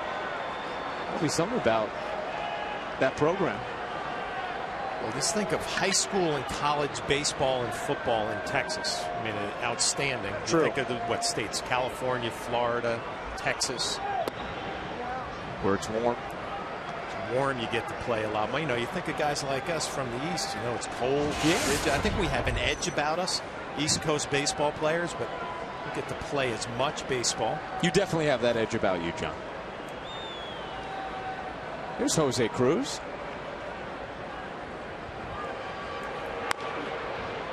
Rodriguez, that's a tough hop, and it just swallowed up Valbuena. He was going to have to come get that or be eaten alive, and he chose door number 2. You know, I think back, my son Logan is making a transition from third base, and we were talking about it. It's such a first instinct position that you have to make up your mind right away and go with it. See, he's back on his heels. He decides he's going to wait and try to backhand it. It's going to be an error as the ball just goes right underneath his glove. I wonder if he might have been better off attacking and charging this at third base, trying to get a bigger hop or even a short hop. It didn't work out laying back. So Mark Teixeira, who is 0 for 2, a pop out and a fly out. Big cut. Now, I was talking to Alex Rodriguez yesterday, and he was praising A.J. Hinch. And he said, you know, A.J. Hinch was actually a roommate of mine. The Astros manager was Alex Rodriguez's roommate, along with Torrey Hunter, as that's nubbed in front of the plate. Hernandez will take the out at first, Rodriguez to second. Hunter, Hinch, and A-Rod all were roommates on a junior Olympic team back when Rodriguez was in high school. And Hinch was recalling it, saying he almost felt like Alex had a LeBron-like quality where you knew just talent-wise this is a freak who's definitely going to make it. Yeah. And A-Rod's kept in touch with Hinch throughout the years.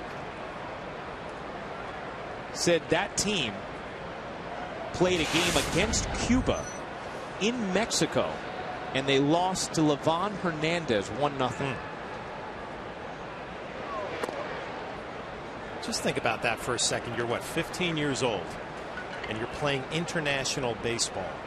I mean, by the time you get to college and pro ball, it's second hat, right? No big deal. Let's go out there and play. So great experiences. That's what Alex was saying. Playing in front of 12,000 people at Monterrey Stadium in Mexico was such an incredible experience at that time. One of his favorite memories, even though they lost the game 1-0.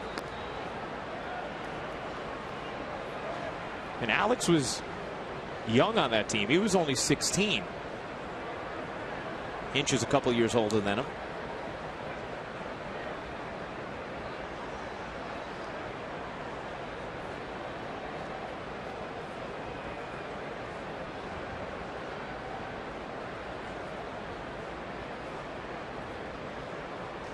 The 2-0. And McCann ahead 3-0.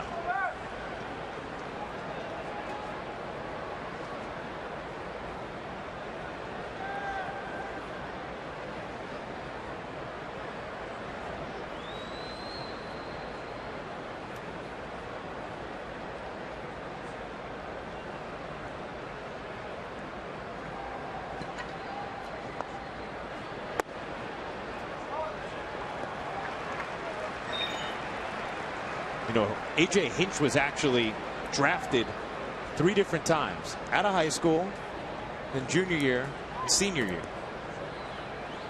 So he finished all 4 years at Stanford. Got his degree. He did. Well, that's one of the things that Alex was talking about with me as well. He's saying he really thinks that A.J. Hinch and Joe Girardi are sort of the way you're going to see the mold of managers moving forward. The guys who played but also have Ivy League type minds and can combine the experience with the sabermetric embracement, sort of a balance of those two things.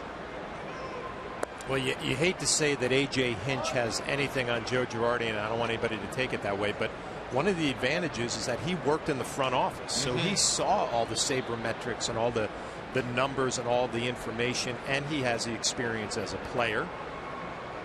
Joe Girardi, obviously, player, coach, manager, broadcaster, and a World Series champion on multiple levels.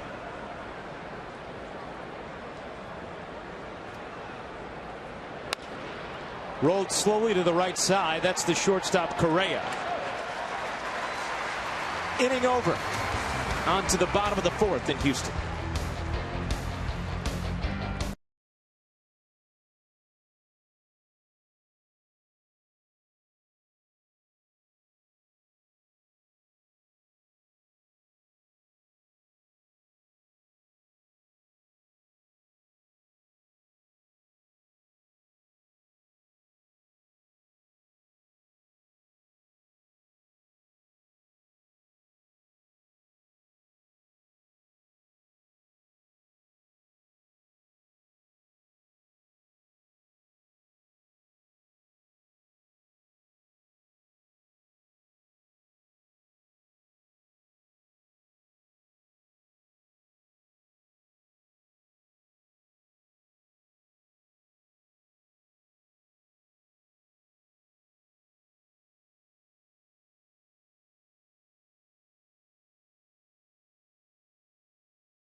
The Houston Astros currently leading all of baseball in home runs and strikeouts. The only two teams to do that for an entire season, the 1991 Tigers and the 1981 Athletics. So teams have led their league in both, but to lead all of baseball, those are the two teams, John. Surprising that there's not more. And that's over the last 75 years. So it's a huge sample size. That 81 season, of course, the strike-shortened season. 91 Tigers had Cecil Fielder, Mickey Tettleton. Lincoln scoreboard, Yankees a 6-2 lead.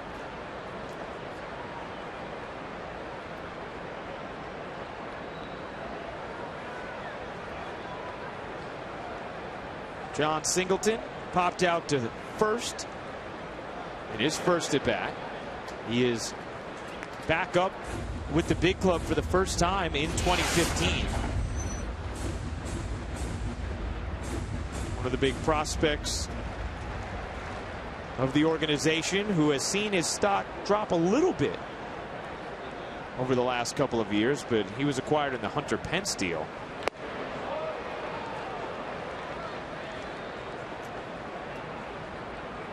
And prior to the 2013 season, was the number 27 prospect in all of baseball, according to Baseball America.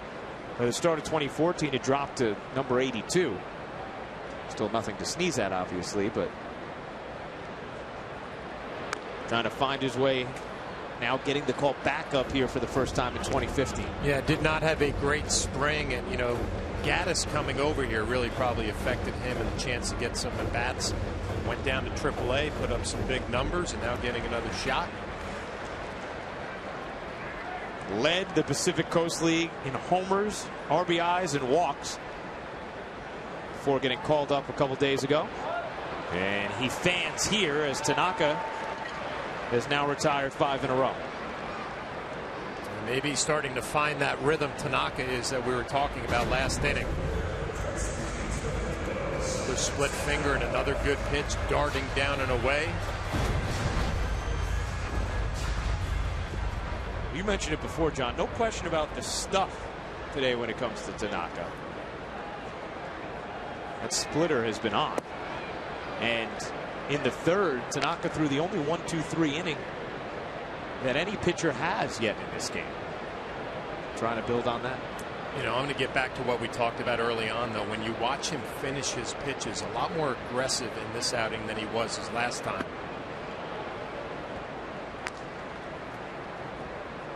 .72 pitches.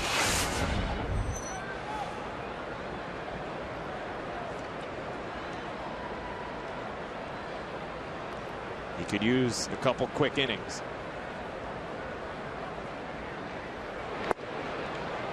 Awkward swing from Santana on a nasty delivery from Tanaka. Santana sitting there at a 2-0 count with a 4-run lead for Tanaka, thinking he's going to get the fastball, and he drops a nice little slider and a awkward swing.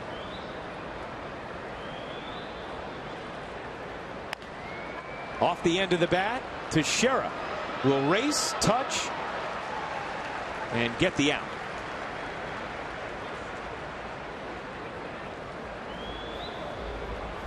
If you're Tanaka and you can keep this manageable here in the fourth, pitch count wise, still a chance for you to squeeze out into or maybe through the sixth, but you need to be quite economical. I think that's what Larry Rothschild probably at this point is thinking. If I can get 6 quality out of Tanaka, and take that as a nice little rebound start. Could have been better. You could have gone deeper in the game.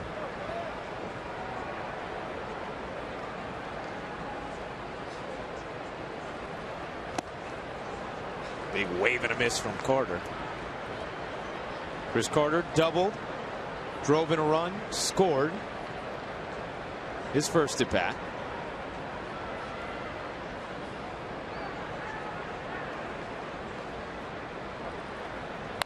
And that is gone.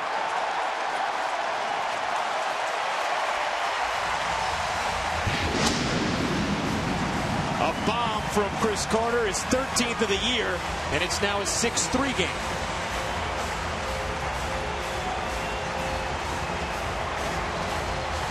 Well, you know what you're going to get from Chris Carter. He's going to strike out a ton. And when he gets a mistake, he can hit it a long way. Take a look at the pitch, and it's a slider, and it backs up a little bit. Like you said, Ryan, no doubt about that. And Houston chipping away at that lead.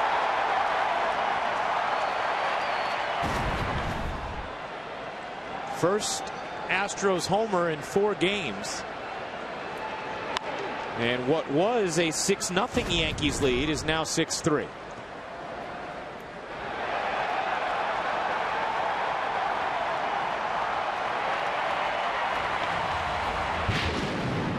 All 3 home runs we have seen today, John, have been pulverized. McCann's grand slam to start it into the second deck in the first. Young's home run off that wall beyond the Crawford boxes and left in the second, and then Chris Carter finding a similar spot moments ago.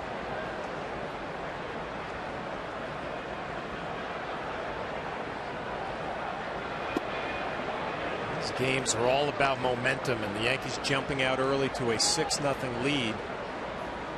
Really, it's been the relief of Hernandez that's kind of settled things down for the Astros, and they've been able to chip away a little bit.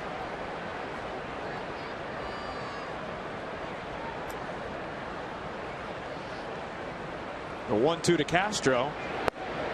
Good fastball strike. 93 miles an hour, and it ends the inning. But the Astros tack on another. Chris Carter's 13th homer of the year.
By Montefiore Medical Center Inspired Medicine.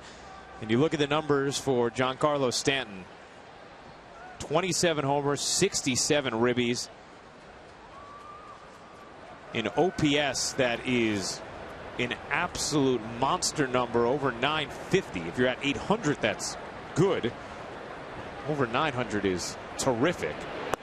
That's unfortunate too, John, because he is one of the real fun guys to watch in this game. On the Bigelow T scoreboard, Yankees a 6-3 lead. You know, I'm glad that Bob mentioned, though, the 4 injuries in 4 years, because right when you heard that, that was the first thought for me. Great player, but gets hurt a lot. Yeah.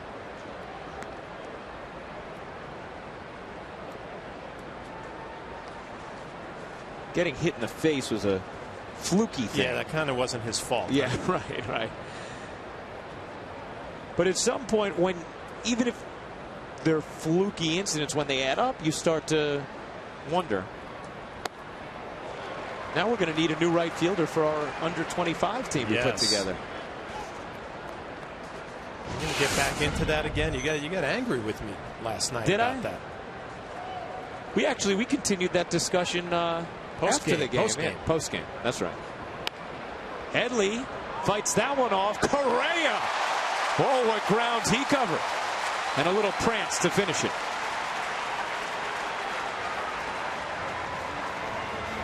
Well, Ryan, you've been talking for a few days about all the shifting the Houston Astros organization does.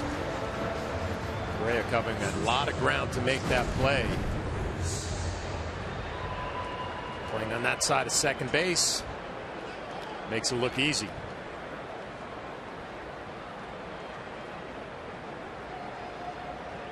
Correa is 6'4", as you see the reaction from Hernandez. That was always, before Cal Ripken, right, John? One of the questions about a guy that size. Can he cover the ground? Is he agile enough to play short? And Correa, even as a top prospect in the minor leagues, would constantly have to be asked, is he going to move to third? No need to when you can make plays like that. Wow.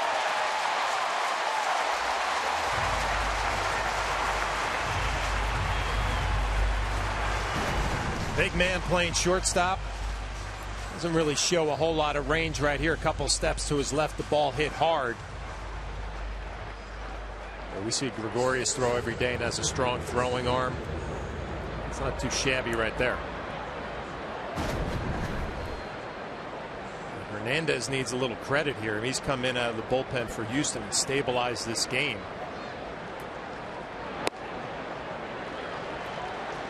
In order to mount any sort of comeback when you're down early, you need a middle reliever to come in there, throw up some zeros, and that's exactly what he has done.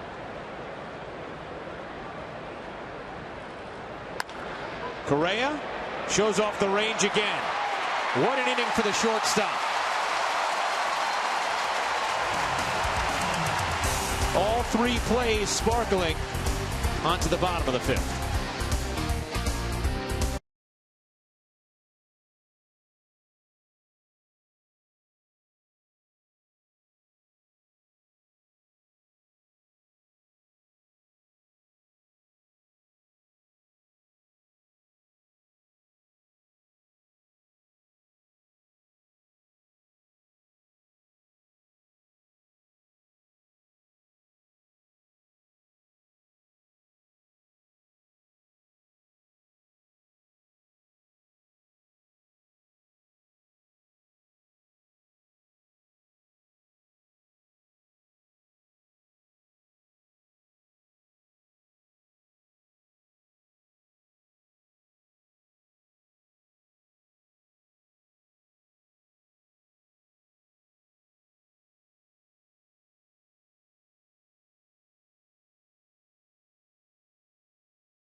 With MLB.com At Bat, the #1 app for live baseball. At Bat is up to the moment and at any moment with in-game highlights, live look-ins, replay reviews, radio broadcasts, StatCast, and more. Get MLB.com At Bat for your smartphone or tablet today. I use that app all the time. Saw you last night on the bus. Is that where you're on? Yes, that's what I was on. Watch some West Coast baseball on it late at night. Watch the Yankees on Yes, then go to the At Bat app. On the Bigelow T scoreboard, Yankees with a 6-3 lead on the Astros. Now, I heard that you can listen to the radio broadcast on that, too. Is that right? You can. So you can get John and Susan instead of us if you want. Yeah, I don't know why you wouldn't want to listen to us, John. Well, I'm just saying it's an option. Oh, it is, yeah.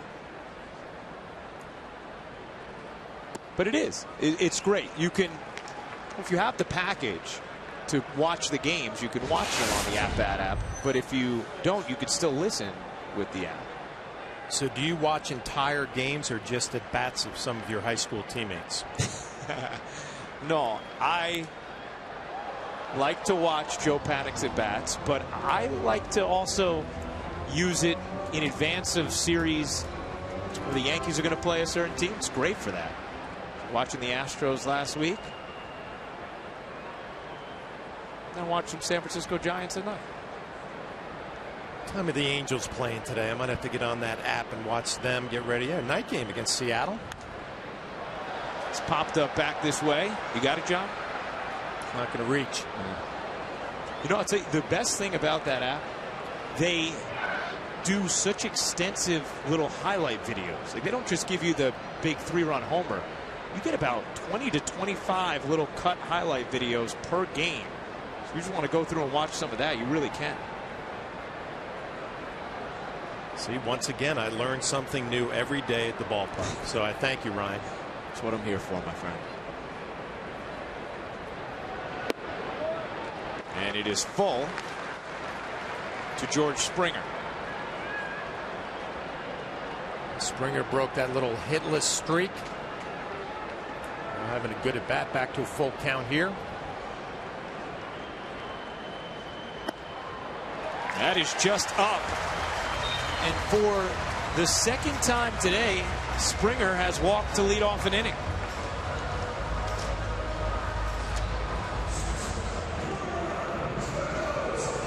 Now, we mentioned the under 25 team and our 25 and under All-Stars. Carlos Correa coming to the plate. He is the shortstop. If Giancarlo Stanton wasn't healthy enough to play on this team, probably would be Jock Peterson who would replace him in right field.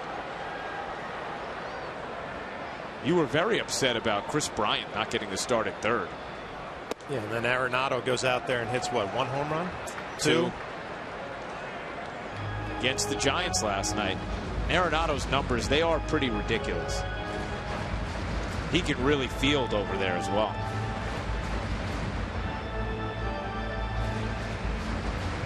You're Larry Rothschild, the pitching coach. You get an uneasy feeling here, Ryan. I mean, the Yankees have been shut down for a few innings now.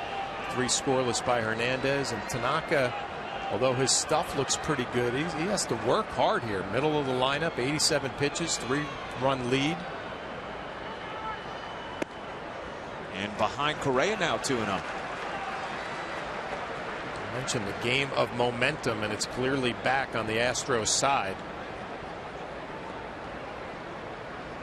You make a pitching coach stroll around the dugout a little bit, right? Scratching his head. And he's got to make a decision, or Joe Girardi does, on when you get that bullpen going. Driven deep right. Goodbye. 1-run game. After a shining defensive inning, Carlos Correa shows off the stick here in the bottom half of the 5th.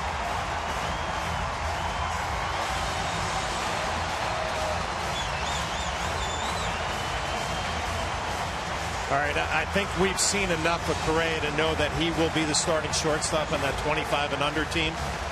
Think he's going to be okay? I think he's going to be all right. The 3 plays you mentioned defensively, and then how many young hitters do you see hit a ball to right field, and right away you know there's no doubt this is long gone?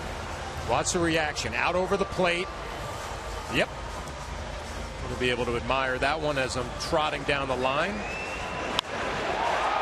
Had that good sound.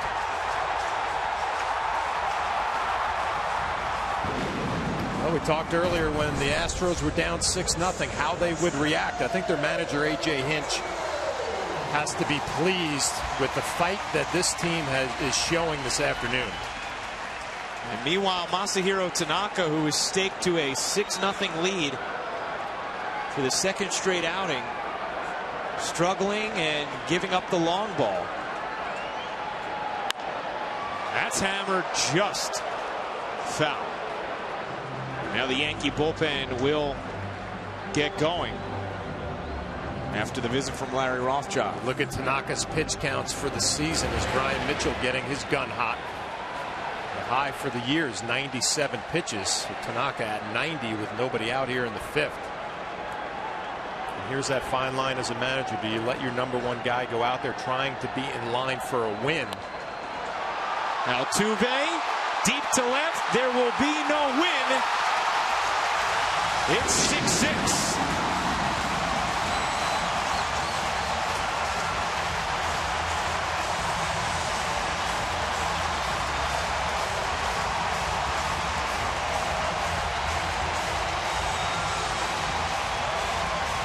Well, you see a lot of the looks on the faces of Tanaka, Joe Girardi, and they look stunned.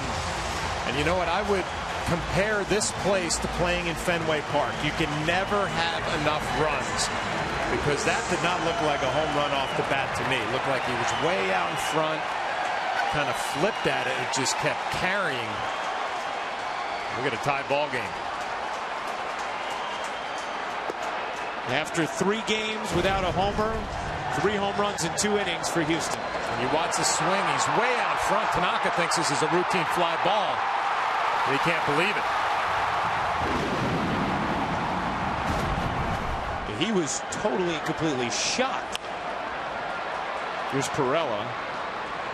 But I tell you what, John, you look at the initial swing. That doesn't. No, that's not a home run swing. You know, the one thing you can say, he got through it and probably got some good backspin, but that's a joke. That ball found the seats. It looks even worse from the side. But Ryan, I compare it, like I said, to Fenway Park. You never had the feeling like you had enough runs because of the way that Green Monster played. Pesky's pole in right field. And you get the same feeling this afternoon. You're going to have to slug your way, outslug the other club. So home run is always a possibility.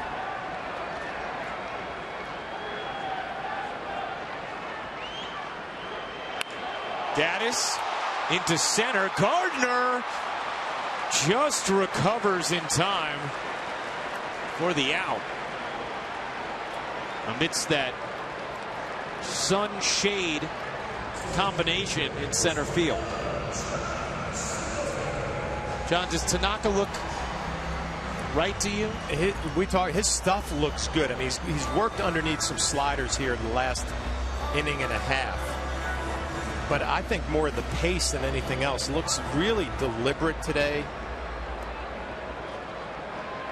And you give the Houston Astros some credit. They have hit some tough pitches for base hits, but when they've got the mistakes, hit them in the seats.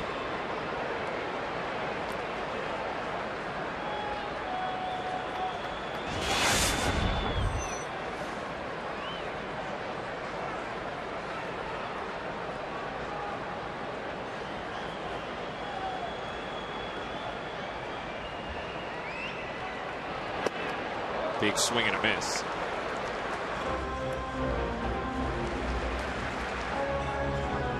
The Astros all fired up after tying it up here. Masahiro Tanaka with the 6 earned runs allowed. That is a new career high. He allowed 7 his last time out. He allowed 7 in his final start last year, but only 5 of those runs were earned in each case. I'm thinking about the starting pitcher for the Houston Astros, and you can pronounce his name because I butchered it all day. Oberholzer. He's sitting in that clubhouse now and is off the hook. Gave up 6, threw at Alex Rodriguez. His teammates have picked him up. Might have been the best thing that happened to the Astros simply because he was no longer on the mound for the Yankees to bully, because it was good swing after good swing with him on the hill. And Roberto Hernandez has come in and not given up anything, really leveled things out, calmed this one down for the Astros.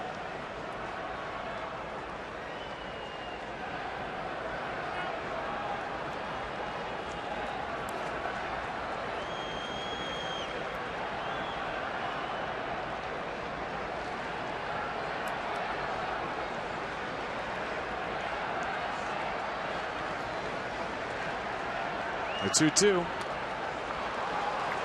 is foul. Speaking of Hernandez, giving up just one hit, no runs in the 3 2/3 innings of relief for Houston.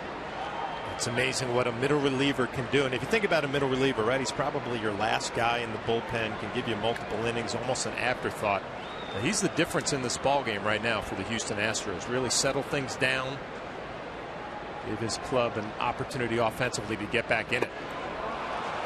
Singleton down swinging, but the damage has been done. First, Carlos Correa, a 2-run shot to pull the Astros within 1. Then Jose Altuve, an awkward looking swing, but the result he'll take. It's 6-6.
John's.com tomorrow for 50% off your online regular menu price order. Use promo code Yankees6 at papajohns.com. Couple youngsters taking in the action. Only 1 seat needed for 3 fans. Here's Josh Fields, who will relieve Roberto Hernandez. What a job Hernandez did. And the numbers very strong from Fields. Yeah, the numbers are strong for Fields, but I think the Yankees happy to get Hernandez out of there, get a look at a different pitcher, try to get going again offensively. The 6-0 lead gone. Hernandez holding the Yankees offense at bay as the Astros offense did work against Masahiro Tanaka, who had not given up 3 home runs in a game in his first 27 big league starts, but now has done so in back-to-back starts.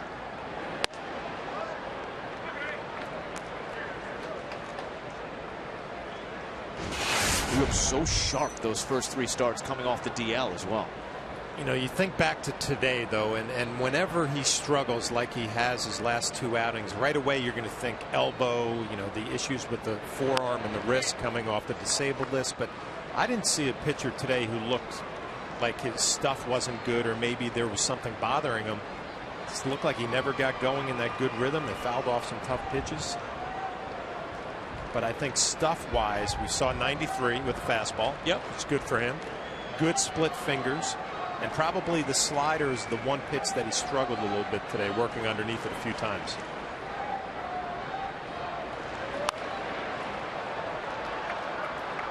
People always go to the fastball velocity with him, John, but if you look at fan graphs, Tanaka's average fastball velocity is 91.3 this year. It was 91.2 last season. Year. Yeah.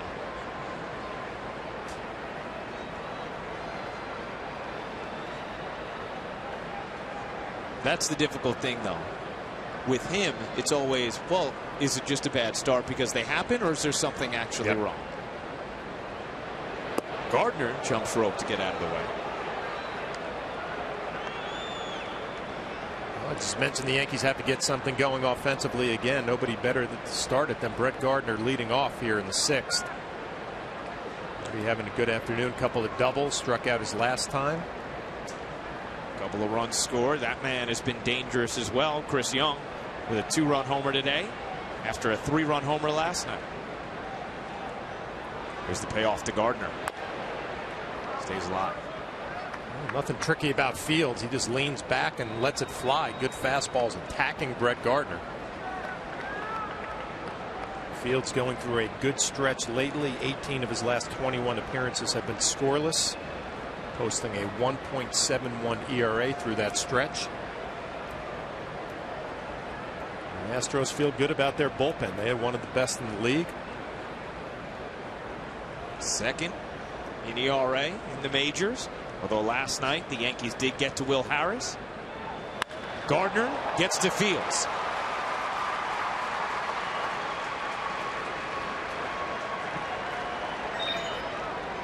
Hey, tonight, after the postgame, get the inside story of Andy Pettit's dominant performance in Game 5 of the 1996 World Series on Yankeeography Moments of Glory. And Wednesday, July 8th, don't miss an all-new episode featuring Bernie Williams' postseason heroics only on Yes. Andy Pettitte was hanging around the guys the last 2 days. Wasn't here today, but through BP Thursday and Friday. Now, if anybody has to watch that Moments of Glory right there, it's Ryan Ruocco. You watch that on your app, or maybe set the DVR at home to tape it? I'm going to have to set the DVR. Young bunts, but right back to Fields. We'll go to first. Now that'll go as a sacrifice, but I'm guessing that's not what Young was thinking when he squared around. And we're talking about one of the hottest hitters for the Yankees. He tries to push it by Fields. He doesn't get enough on it. Fields had to play at second if he wanted to go there. You see where Brett Gardner is. He takes the easy out at first base, but I scratch my head a little bit there, Ryan. I mean, this is a guy who's had a big series. Home run earlier, home run last night. He's getting congratulations, but I think I'd rather see him swing the bat. I have to think he was thinking, I'm going to try and bunt for a hit here, not play for 1 run in the 6th inning of a slugfest.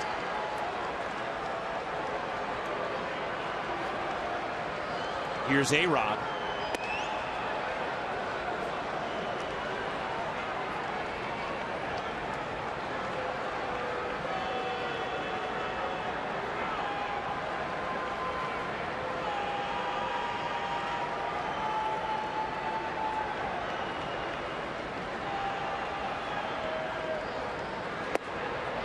Good hard fastball. Fields can get it up there. Averages nearly 95 miles an hour on his fastball. It's where Alex has been so good all year long, driving in runs, but more specifically the approach and how he seems to kind of simplify things and not get too big. Not thinking about a 2-run home run, just right back up the middle. If the home run happens, fine. Instead, a fly ball happens. 2 out.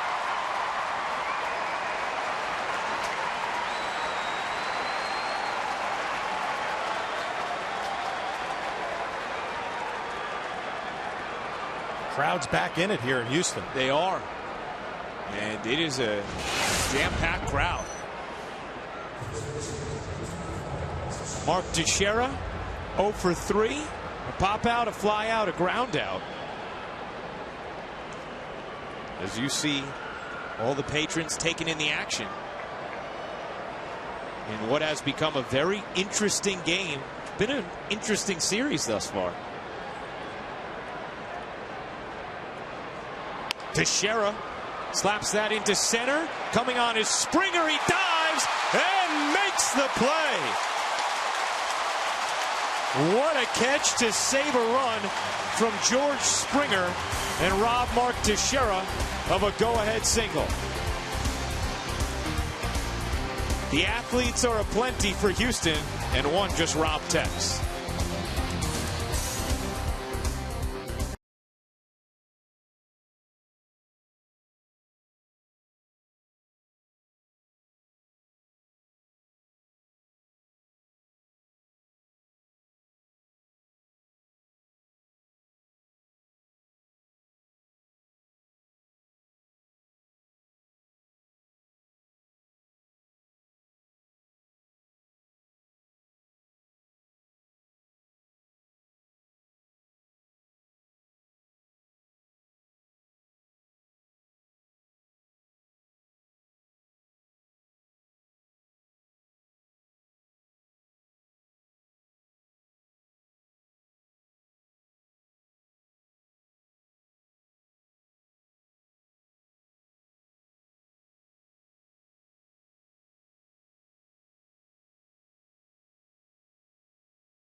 Official hospital of the New York Yankees. Amazing things are happening here. George Springer laying out in center field, the soft line drive off of the bat of Mark Teixeira, an outstanding defensive play. It's a lot of love from his young Astro teammates. These guys play with a lot of life, a lot of excitement here in Houston. You asked the question, John, about how the Astros would respond being down 6-0. Having their starter throw intentionally at Alex Rodriguez to get himself out of the game, essentially. And they have responded well. New pitcher Brian Mitchell in relief of Masahiro Tanaka.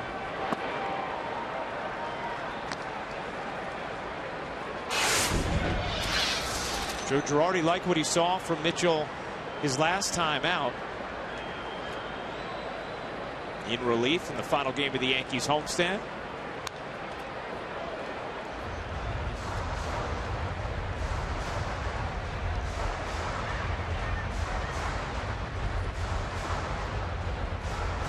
Six, bottom of the sixth.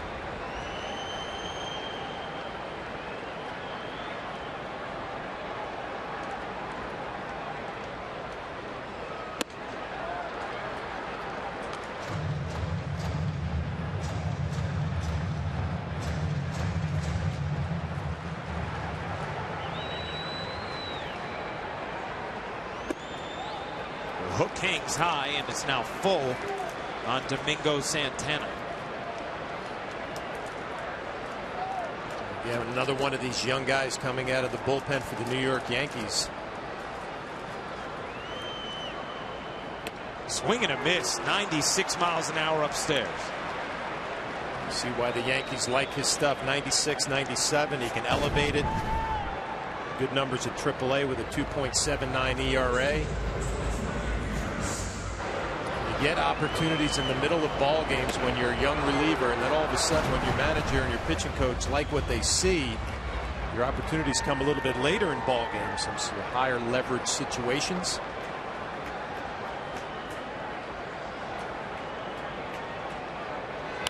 Carter fouls one back here, just off the booth to our right. biggest thing that a pitching coach and a manager want to see at the big league level from a young reliever. Yes, the stuff is important, but the trust that they can bring you in and you can throw strikes. The last thing they want to see is walks, getting himself in a little bit of trouble. Mitchell doing a good job early on, jumping out 0-2 on Carter.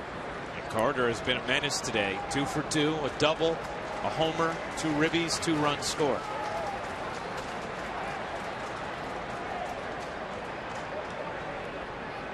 The 0-2. Just missed with the fastball, but a good spot on an 0-2 heater. You hear all the time pitchers say, I kept the ball down and that's why I was successful. With a guy like Mitchell with a straight fastball, you can pitch up in the zone and go all down with your off speed. Like that. Long throw in time from Headley, and there are 2 outs.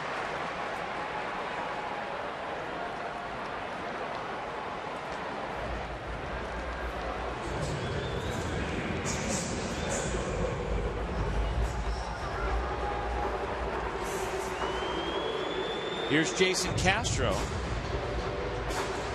The catcher 0 for 2, 2 strikeouts. Mitchell has quickly retired. First 2 here in the 6th.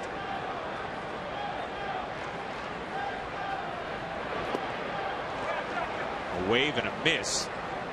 0-1. Brian Mitchell, a starting pitcher in the minor leagues, coming up here pitching out of the bullpen. Eventually, you got to see if he can go back-to-back days at some point. And that's something Joe Girardi talked about a couple days ago, saying if he's going to stay in their pen, which is a potential option, that at some point you would have to groom him and massage him to get him so he can be a factor any day out of the pen. Well, the Yankees need another righty to pitch some late inning situations, and what you've seen in the 6th, he looks as good as advertised. Sure does. Inning over. 1, 2, 3 go the Astros. Impressive frame from Mitchell.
Semifinals begin as Alex Morgan and Team USA take on Germany with a trip to the final on the line.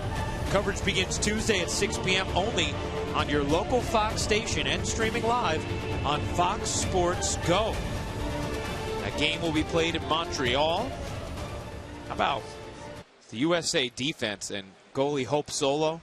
They have not allowed a goal in 423 minutes since the opening game goal they allowed by Australia. He's jinxed it. It's like a no-hitter. No. We don't really play a role in those things, John. People just think we do. Two top-ranked teams in the world. Germany actually #1. They've announced the crowd here in Houston, John. It is a sellout. 41,133 fans, and the first non-opening day sellout since 2012.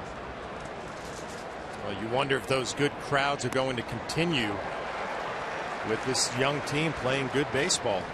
Everybody's waiting for them to fall off the pace, and it hasn't happened yet. Their average attendance this year is up about 2,000 a game from last season. But big crowds this weekend to see the Yankees and the Astros.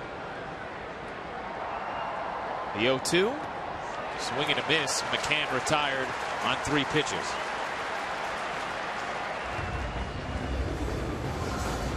Well, you can see why Fields has been on a good run lately. The fastball just explodes up in the zone in the big 12-6. Curveball down in the dirt.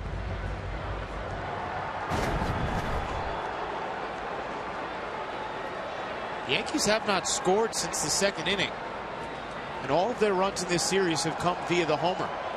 A 3-run shot from Young yesterday, a grand slam from McCann today, and then another shot from Young, a 2-run homer.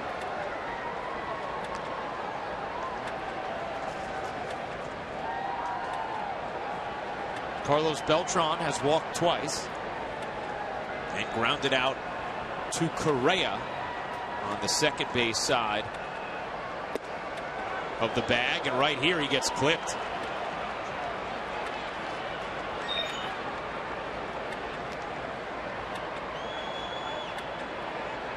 Caught a piece of that right arm.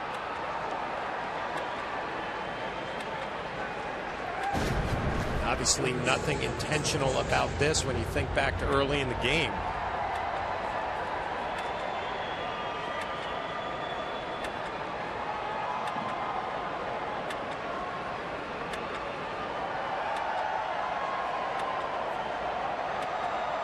Just grazing the right arm of Beltran.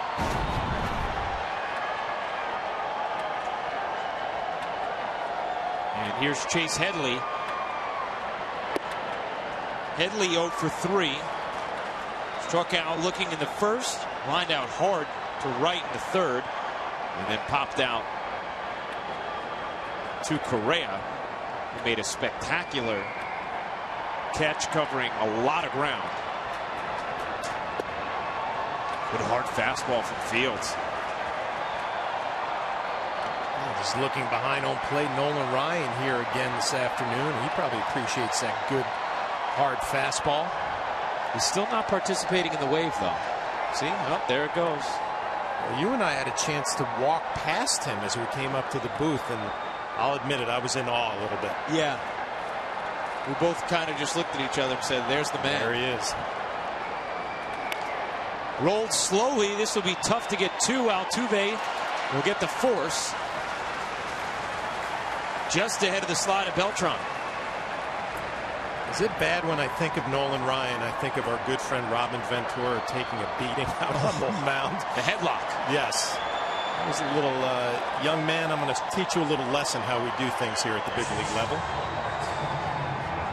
And today, Meredith Marakovitz, it looked like Nathan Eovaldi finally got to meet Nolan Ryan. Finally had the opportunity to meet Nolan Ryan, and Nolan Ryan actually had some really kind words to say about Eovaldi, saying he has one of the better arms in baseball right now, and he was really impressed with his approach out there last night, especially after he jammed to guys and they wound up getting singles, the way he battled back and really was able to limit damage out there on the mound. And there you see it right there, the meeting between Nathan Eovaldi and Nolan Ryan. Now, guys, a pretty funny moment. George King of the Post asked Eovaldi after that, so did you finally tell him that you're the best flamethrower out of Alvin, Texas? And Eovaldi just looked stunned and said, absolutely not. I would never say that. I was just thinking how cool it is to be talking to your idol after you had one of the best starts of the year. Yeah. You know, you didn't go out there and have a clunker and then you talk to him and meet him. You went out there and had a real nice ball game.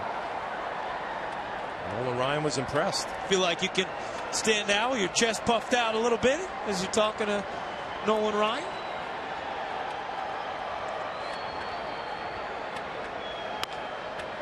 Gregorius finds the hole again on the right side.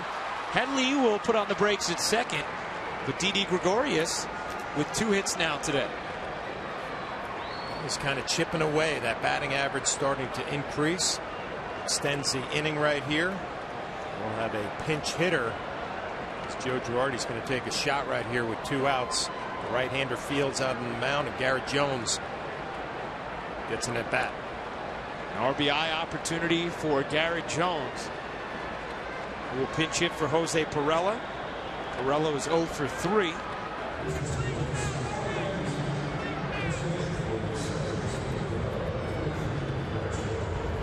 This season as a pinch hitter, Jones 2 for 9 with 1 home run. As Brent Strom will come out and chat with Fields. This copyrighted telecast is presented by authority of the New York Yankees and may not be reproduced or retransmitted in any form. The accounts and descriptions of this game may not be disseminated without the express written consent of the New York Yankees. Well, that's got to be a fun moment for it, Dad. Yeah. Pull those teeth out.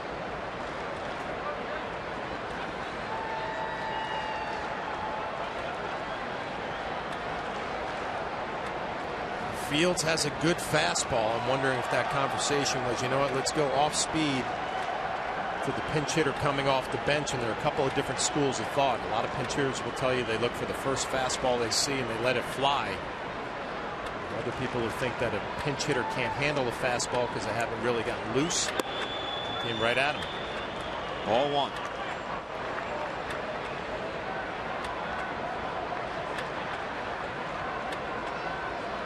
Garrett Jones really has turned his season around. Got off to a slow start.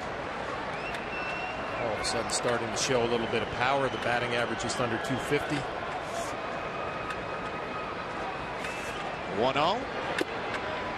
The outside corner for a strike. That outside corner to lefties has grown a little bit as the game has gone along. That's what will frustrate you if you're a hitter or a pitcher. You just want that strike zone to be consistent from the first to the ninth. 1-1. Right to first. Carter will flip. Inning over as Fields retires Jones.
By your local Nissan dealer.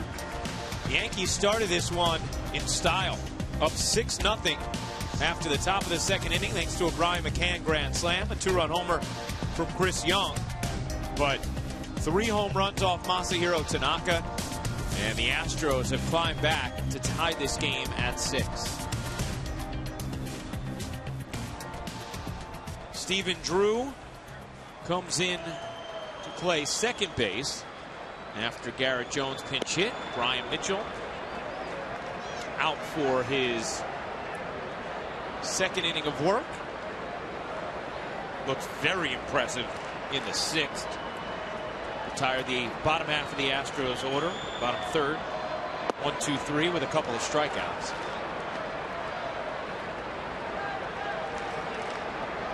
There is Steven. You know, looking up and down this Houston Astros lineup, I mean, it's been the top of the order that's gotten it done. Correa with the home run, Altuve. And you look down at the bottom, Chris Carter having a big afternoon, a home run, a double, and an RBI.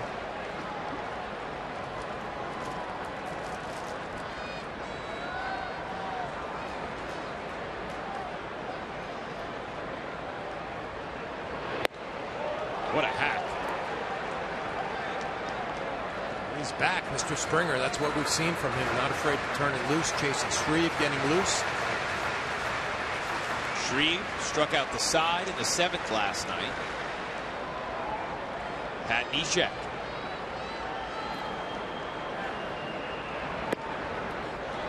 Another one of the good relievers for the Astros.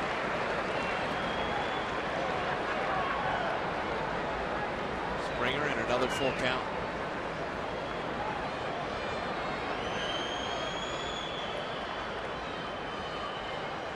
Payoff from Mitchell. Strike 3. Time now for our game changer presented by T-Mobile. Carlos Correa has done it with the glove and the bat today, John. Well, he had a nice 5th inning defensively. Strong throw across the diamond. Here he's going to show some range up the middle. Flip throw over to first. And then you know what? I'll come up and drive one the other way. A 2-run shot. T-Mobile game changer. And Correa bats here in a tie game in the 7th. Shoots one to right again. Beltran started in and misplayed it into a ground rule double.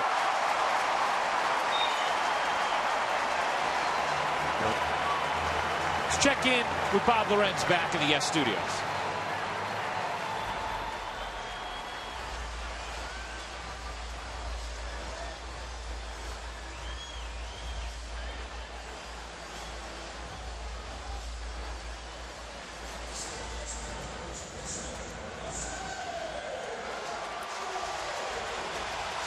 All right, Bob, so the Yankees trying to stay a half game in back of Tampa Bay with a win today. Carlos Beltran just misplayed this into a double, John. Yeah, Correa just leans back on it, rifles it over his head. But you can tell Carlos confused right from the get-go. I wonder if that's a play that needs to be made that might come back and cost the Yankees. Runner in scoring position now for the perpetually pesky Jose Altuve.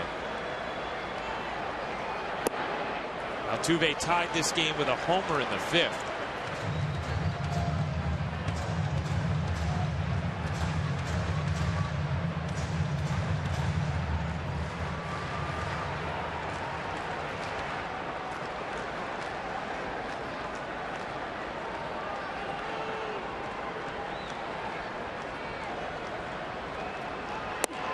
And 2-0. On Altuve. Big spot here for Brian Mitchell. Joe Girardi showing some faith in the youngster. He's looked good early on, but here you got to be smart a little bit. You're behind in the count 2-0. You have first base open. We got a tie ball game. Valbuena is a left-handed hitter on deck, but the Yankees have really done a nice job with him. I just want to throw a cookie here. 2-0 to Altuve. 3-0. Little cutter. I like it. Trying to clip the outside corner. Yankees do have the lefty Shreve getting ready. I wouldn't treat this like a light hitting second baseman. 3-0 he's going to be automatically taking. I'm sure he has the green light if he sees something that he likes. Turn it loose. Ball 4.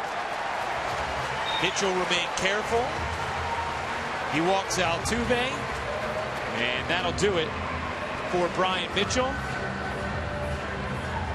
Chasen Shreve will come on to try and keep it a 6-6 game. Next on Yes.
Third, the Yankees take on the Rays in a divisional matchup.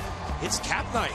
The first 18,000 guests, 21 and older, will receive a Yankees cap courtesy of Budweiser.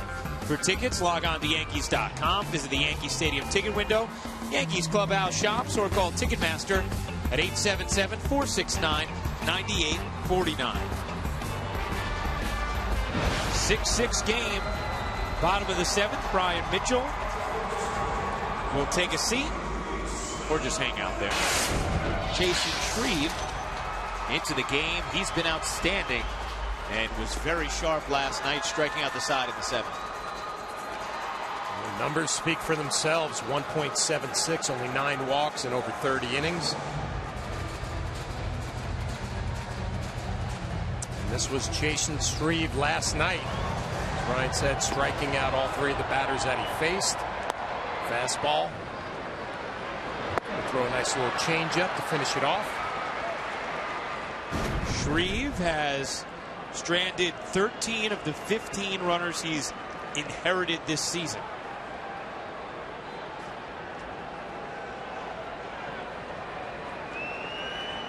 He'll face the cleanup hitter Valbuena and deal strike one. Valbuena only hitting .169 against left-handed pitching. Batting average below 200, only .211 against righties. 5 of those 19 home runs against left-handers.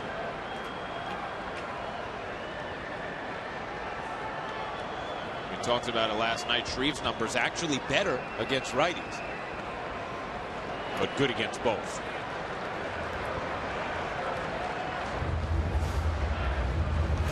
Lefties hitting .216 off Shreve, righties .134.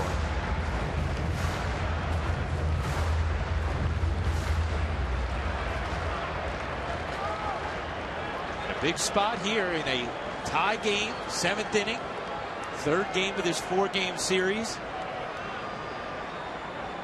Each team taking a game through the first 2. And it's 2-1.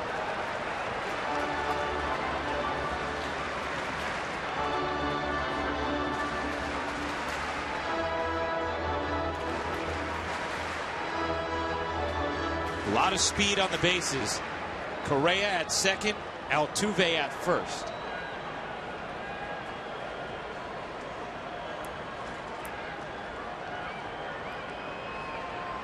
The 2-1 is low, and Shreve is behind the dangerous Valbuena, 3-1. With Evan Gattis, an RBI machine, on deck. huge pitch in this ball game.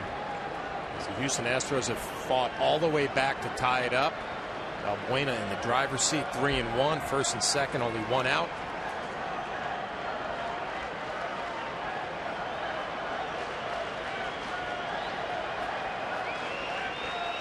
The 3-1 popped up behind the plate. McCann will make the catch, and Shreve retires Valbuena for the second out. Well, there's sometimes a pitcher just has to come right at a hitter and say, here's my best fastball, let's see what you can do with it. It's middle in, and he just works right underneath it. An easy play for Brian McCann on the pop-up. But you like Shreve's attitude right there. Here's my best fastball. You're either going to get me or I'm going to get you, and it worked out for him. And now Shreve will face Gaddis, who he has never faced.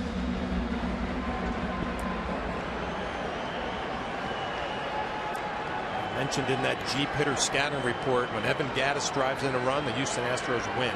18-7 games that he has driven in a run. Big opportunity with 2 outs.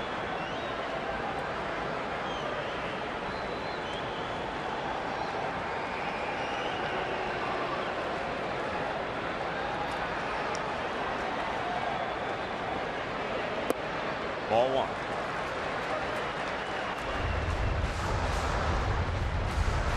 Shreve uses that changeup to right-handed hitters. A big reason why the numbers are so good against righties. He slings the fastball in, changeups middle and middle away.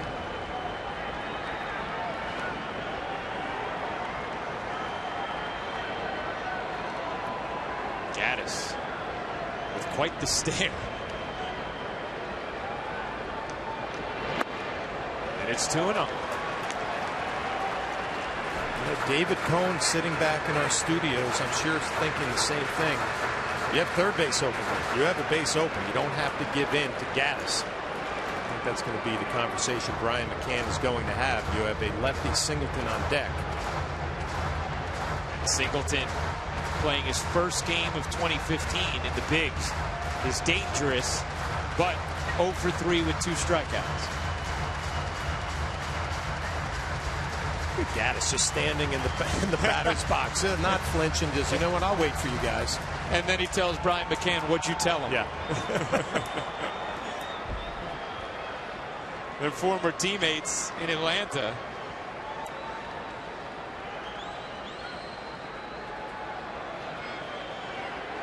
Gaddis just wanted the inside scoop.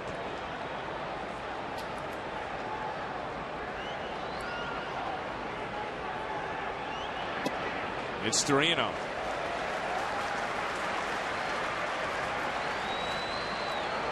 Now McCann's going to go back out. What'd you tell him?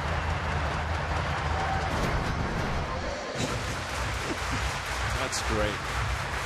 You can ask him again if he wants. After a second trip from McCann. Gaddis doesn't waste that much energy. He's just stood in that same spot. Waiting. I'll wait. Not going anywhere.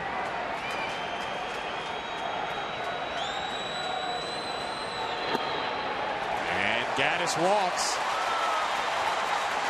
Well, John Altuve and Gaddis both treated as you suspected, very carefully. I have nothing wrong with that strategy right there. As Joe Girardi looks on, Larry Rothschild's going to go have a talk. You mentioned it's Singleton, his first game back in the big leagues in a long time, having a tough afternoon, left on left. But now you put yourself in a situation you have to attack. You know, you can't get cute early on.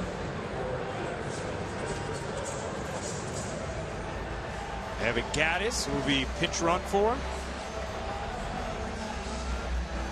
It's a little bit Why would you strange, pinch no? run for him at first base, bases loaded and 2 outs in the 7th inning? Yeah. He would have an opportunity, you would think, later on to have an at bat. See if that comes back to hurt the Astros in this game. Preston Tucker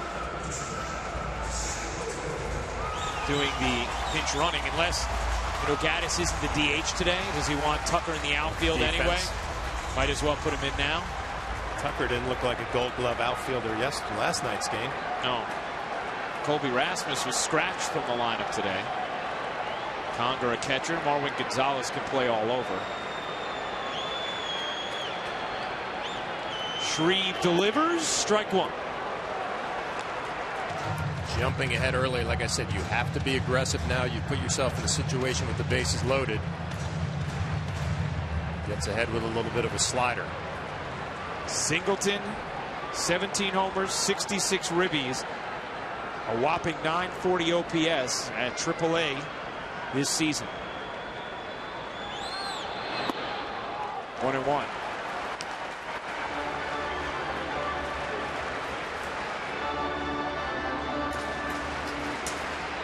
Wild pitch always becomes a factor.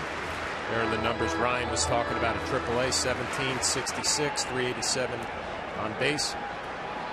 Brian McCann, a lot of pressure on him behind the plate. You call that changeup or the slider, you better be ready to block.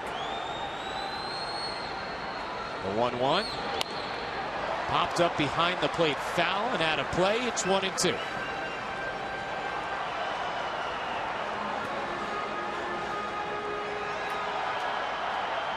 Shreve trying to keep this game right here at 6-6.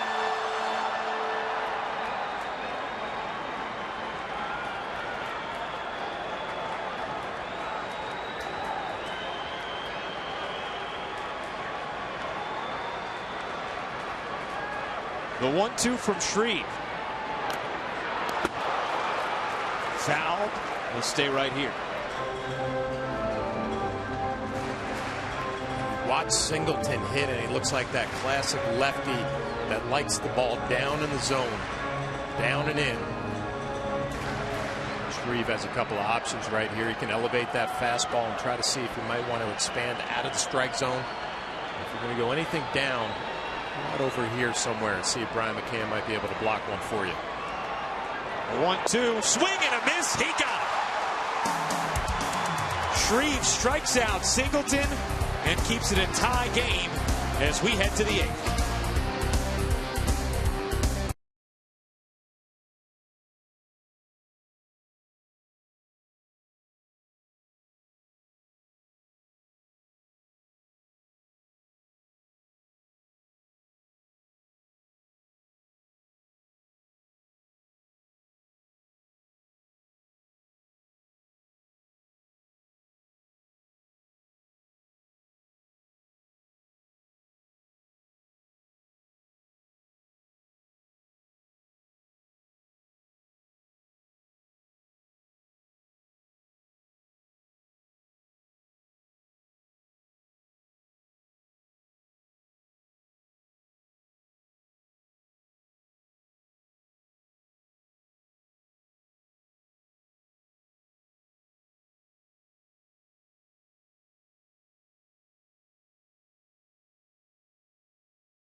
The top of the 8th, we look at tomorrow's starting pitchers, brought to you by Verizon Fios, the fastest, most reliable internet.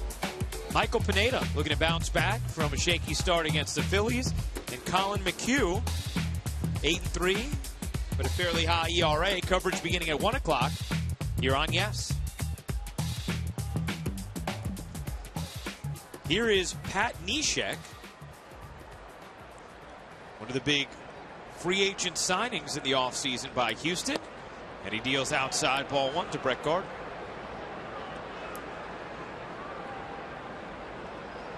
On the Hyundai scoreboard, you saw it 6-6. And Preston Tucker now taking over in left field after pinch running for Gaddis. Tell you what, John, you had that bottom of the 7th inning scoped out perfectly. Even though it might have been unconventional, the way the Yankees pitched carefully to Altuve and then pitching carefully as well to Gaddis, striking out Singleton to end it. You know what you're impressed about is Shreve being a younger player at the big league level and kind of following Brian McCann's lead on all the talks that they had during that inning, and navigated it beautifully and got the big strikeout. Trying to get a run on the board against a tough right-handed reliever with a very funky delivery. 66 miles an hour. And ball 3. The delivery is the first thing you pay attention to. You don't expect the eephus changeup. That's good movement down and away from the lefties. Gets plenty of ground balls. And Gardner works a walk. 4th time he's on today. 3 hits, which took him over 300, and now a walk. Now we might see a little small ball. Chris Young last time bunted.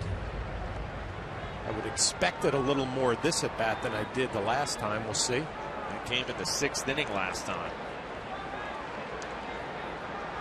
Young with a 3-run homer in the 7th yesterday to erase a 2-0 deficit, give the Yankees a 3-2 lead. Today, a 2-run homer.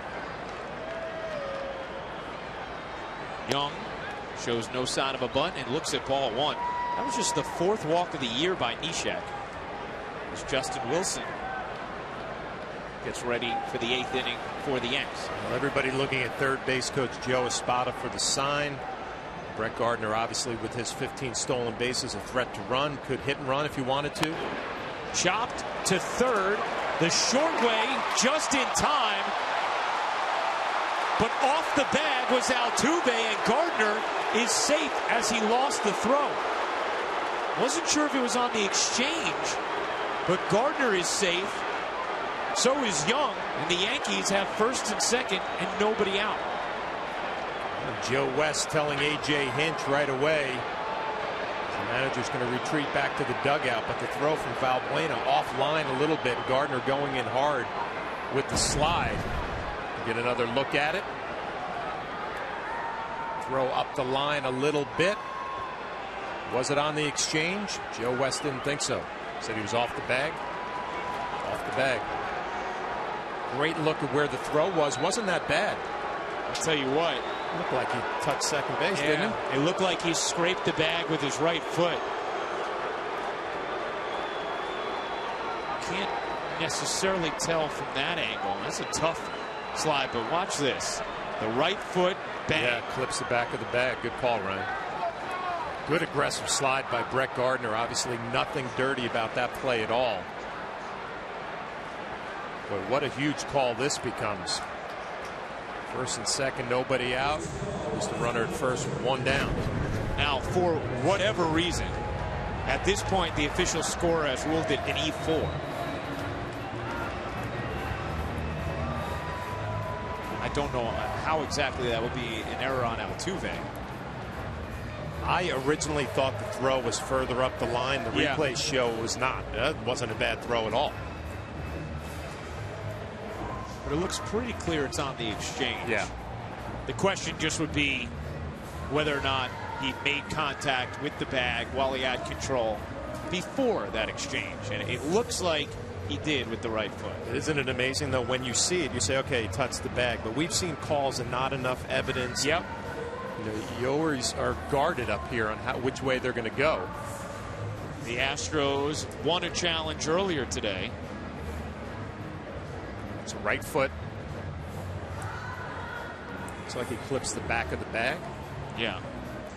I mean, it's not a incredibly ostentatious bang of the bag with his right foot, but it looks like he does clip it. That was an ambitious play by Valbuena, knowing that Gardner has speed and that ball was not scalded.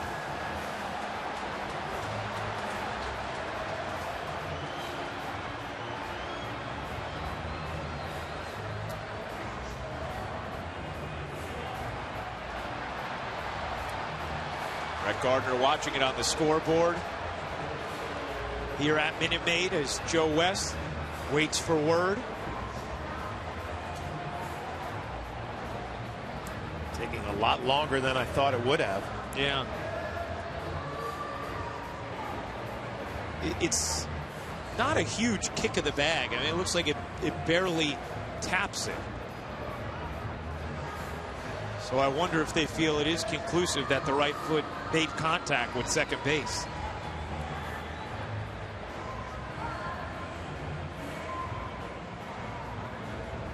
Saying it's inconclusive wouldn't be the craziest call. No.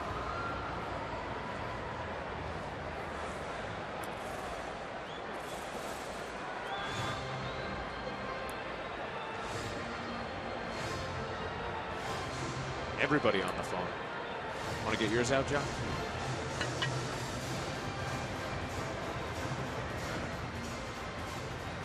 Well, this clearly isn't obvious, because it would have been taken care of a lot quicker than it has been.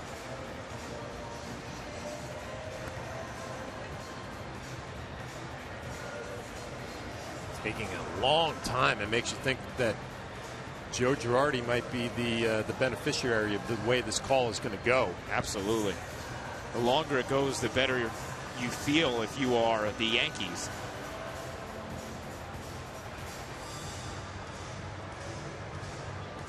Every time Joe West grabs the headphones with both hands, you feel like he's about to pull them off and make a call, but he's just trying to make sure he can hear clearly.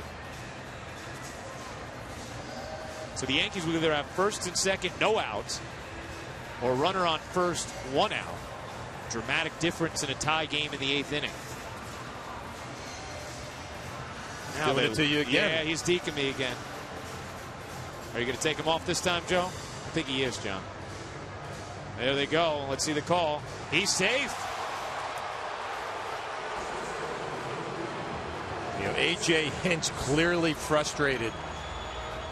And I had a talk with him behind the batting cage the other day, and he readily admitted this replay system has not gone his way. You know, he's confused on some of them that they overturn, some of them that they don't. The Yankees will take it. They're all set up right now, first and second, nobody out. So good, aggressive, hard base running from Brett Gardner.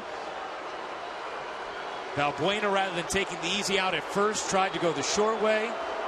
And Gardner is safe, so is Young. First and second, nobody out, and here is Alex Rodriguez in a tie game in the 8th. A-Rod 0 for 2 with a couple of walks.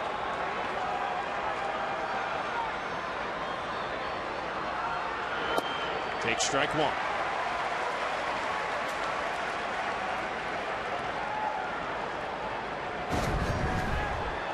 Jose Altuve sees the safe call, and he gets charged with an error.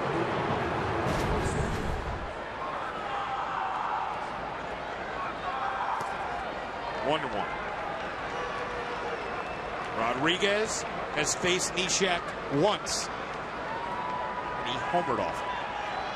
Right-hander's only hitting 172. All that movement and the funky delivery. Your Alex Rodriguez, just get a pitch up. Make sure you get this ball up in the air. There it was. 1 and 2. It would be the pretty simple game plan. Make sure the pitch is elevated. Had his pitch to hit, and he swung right through it.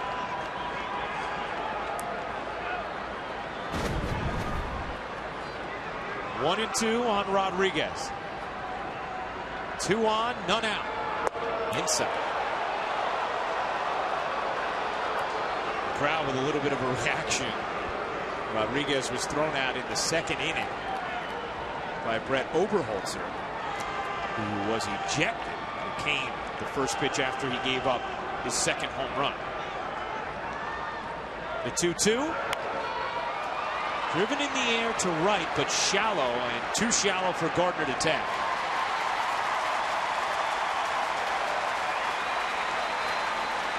One out.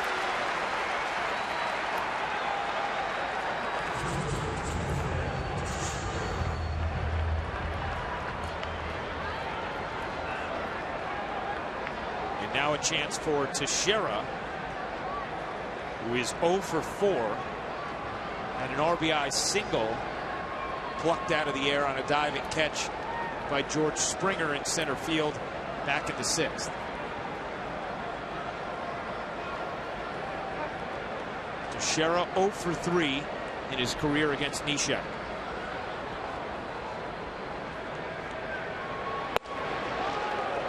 Inside, just off the corner.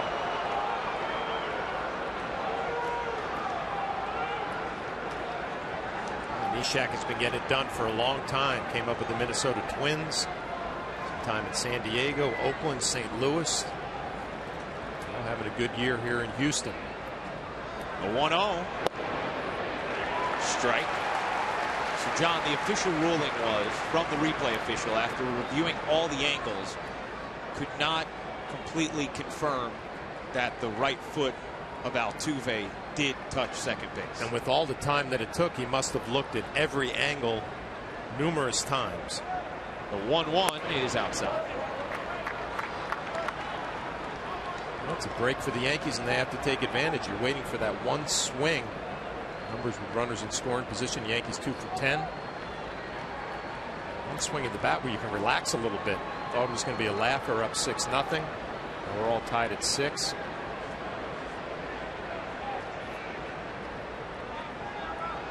The 2-1. Foul off the foot of Teixeira. I actually think he hit the fouled leg. that off his right leg, Yeah. maybe even above the knee, which you never see. This is all the movement of Neshek. Ooh. It's on the knee. Whenever I see one of these, John, I think of Jermaine Dye. Now, Jermaine Dye immediately collapsed to the ground with a broken leg, but such a dangerous area.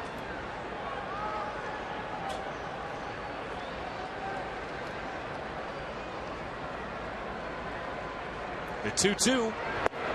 Inside 3-2. And Neshek very demonstrative, wanting the strike call. I'll tell you what, he threw this exact same pitch, first pitch of the at-bat, and didn't get it, and he reacted. He throws it again. Clearly not happy with the call. Off the plate inside. It's on the batter's box. Trying to run it back to the corner and never got there.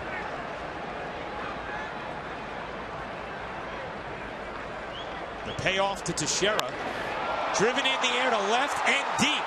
Springer looking up. That ball is off the wall. Gardner will score. Here comes Young. The throw home. Not in time. A 2-run double for Mark Teixeira. And the Yankees take an 8-6 8th-inning lead. I was wondering if Neshek was going to have a little conversation with the home plate umpire, Rob Drake. He did not say a word, to his credit. Mark Teixeira finally gets that big hit that the Yankees have been waiting for about 6 innings. Out over the plate, good extension, ball carries. Speed of Brett Gardner and Chris Young, they're both going to score.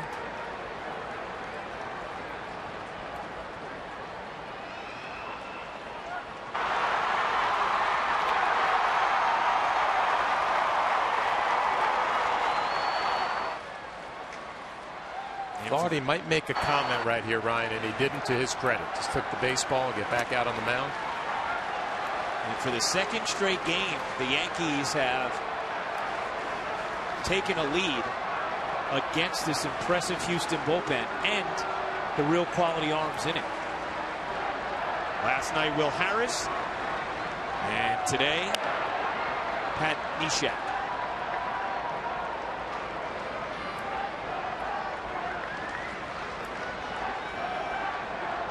Astros must be thinking, you know what, that call doesn't get overturned on replay. Neshek throws a pitch inside that he thought was a strike. It was off the plate. Doesn't get the call. Mark Teixeira comes through with a huge double. McCann goes the other way. That will get down. Teixeira is going to hang on at third. A single for Brian McCann. Yeah, Mark Teixeira shaking his head a little bit. It was not the easiest read as Brian McCann just kind of blocked it off the other way. Mark Teixeira not sure what Tucker was going to do out there, and it looked like that Ephus changeup again. Brian McCann just slaps it the other way.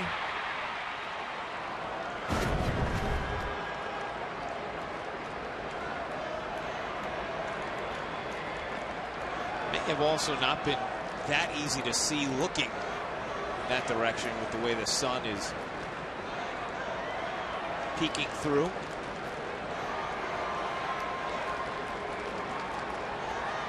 Had to make sure for roaming to third. That ball was definitely going to drop. You know, in batting practice today, John, Mark Teixeira over and over again was going the other way off that wall and left. He gets the big double going the other way off that wall in left. Well, the Yankees all set up now. Obviously, we'd love to add on a few more here. Dellin Betances, a 4-out save in last night's ball game. I'm sure he'll be available. Wilson standing there ready to go. The Yankees looking to add on a little bit more. Still only 1 out in the inning. Runners on first and third for Carlos Beltran, who has walked twice and been hit by a pitch.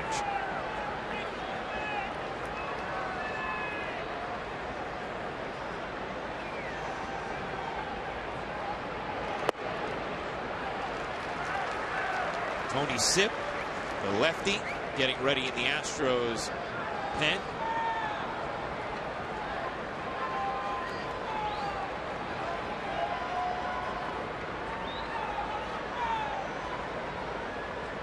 The 0-1.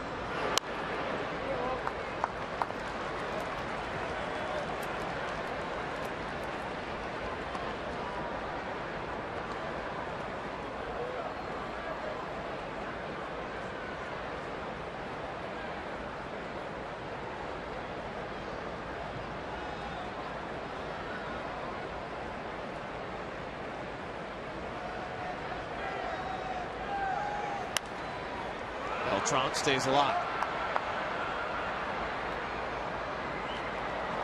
He's looked pretty good at the plate for a couple months now, John. It's a whole lot better in here. A situation as you see Sipp taking his warm-up tosses. Runner at third, less than 2 outs. Line in the count quickly, 0-2. He's trying to put this ball in play. He's 0 for 2 lifetime against Neshek. That could be 2. Altuve, Correa, and Davina.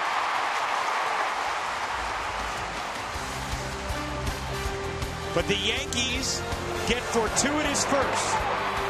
They get the review on their side, safe at second. Then they get ball 3 instead of strike 3. And Mark Teixeira goes the other way, a 2-run double to give the Yankees an 8-6 lead.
FIFA Women's World Cup semifinals begin as Alex Morgan and Team USA take on Germany with a trip to the final on the line. Coverage begins Tuesday at 6 p.m. only on your local Fox station and streaming live on Fox Sports Go. You watch that game, then you tune into Yes for the Yankees and Angels. I'll be doing the pregame. You'll be doing the game. On the Hyundai scoreboard, the Yankees an 8-6 lead. I just realized our party plans are foiled, Jay. So you're going to be in Anaheim. I'm going to be in Stamford, Connecticut. You know what I'm going to do? I'm going to set my DVR at home. Yeah? So that I'll be able to watch that when I get back on Thursday. And then you'll invite me over that. Yeah. Sit by the phone, wait for the text, tell you when to come over. Sounds good. Be normal social life. Justin Wilson with a 2-run lead in this 8th inning. Now remember, Dellin Betances, 4-out save last night. I talked to him today before the game, said he feels great, absolutely can pitch today, but you wonder if Joe Girardi would extend him beyond 3 outs today. You would know that he would not want to do that, and we don't see Dellin getting loose yet in the bullpen, so I think this is all Justin Wilson here in the 8th. And it's a good start. Blistering fastball, 96 miles an hour. And there's Dellin starting to stretch. 20 pitches he threw yesterday.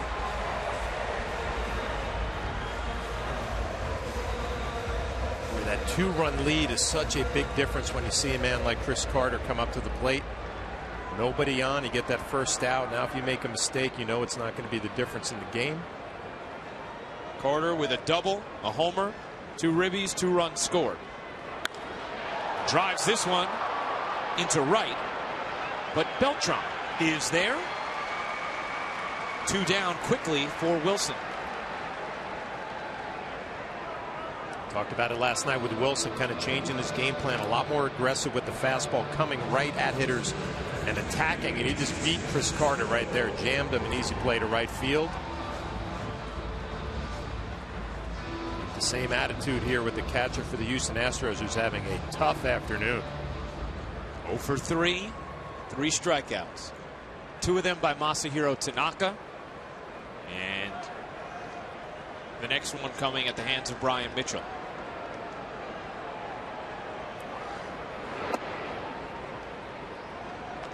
Tanaka started this game, was staked to a 6-0 lead, labored throughout, and eventually, after serving up 3 home runs, gave the lead back.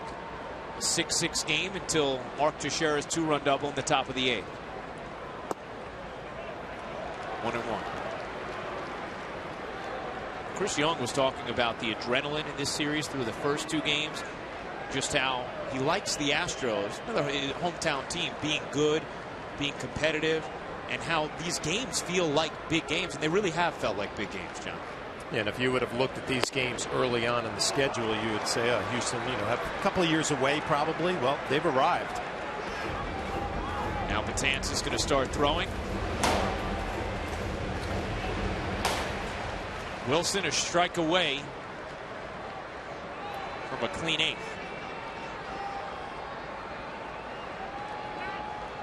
And Castro wants time.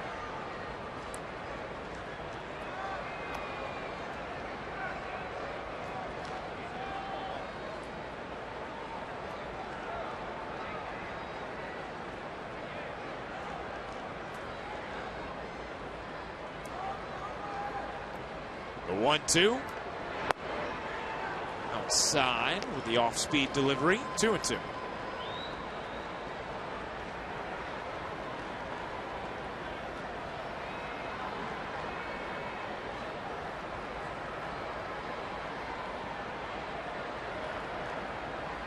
The 2-2 from Wilson. Loop to left. It's a base hit. And the tying run will come to the plate in the form of George Springer.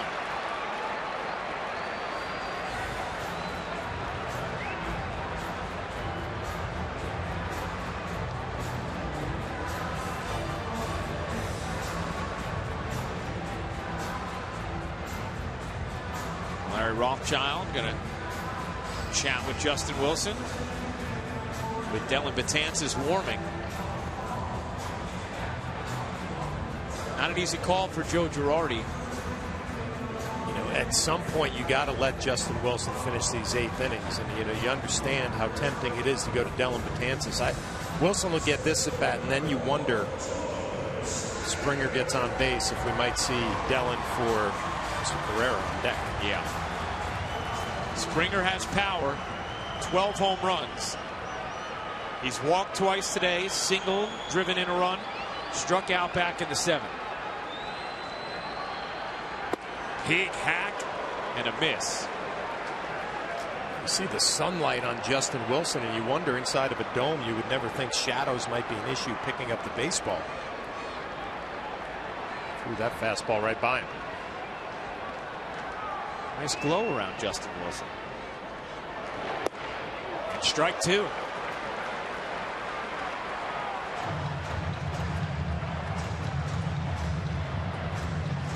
That's one of the quirks of this ballpark. John and I have talked about the windows in left field, creating the sunlight on the field. The 0-2. Swing and a miss. He got it. Justin Wilson does the job and turns over a 2-run lead to the top of the 9th.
Mason post game after the final out. Stay right here on Yes for all the reaction from the players in the clubhouse, and hear Joe Girardi's manager's report.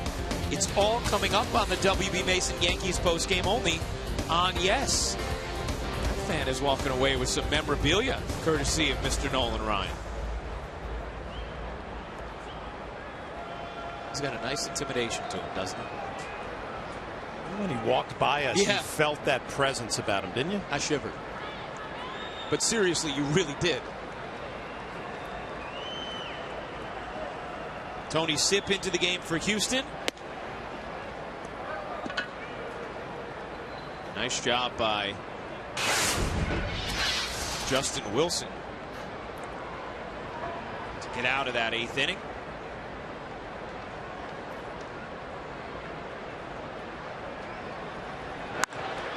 Whoa! That is crushed. Peace. A bomb from Chase Headley, and it's 9-6.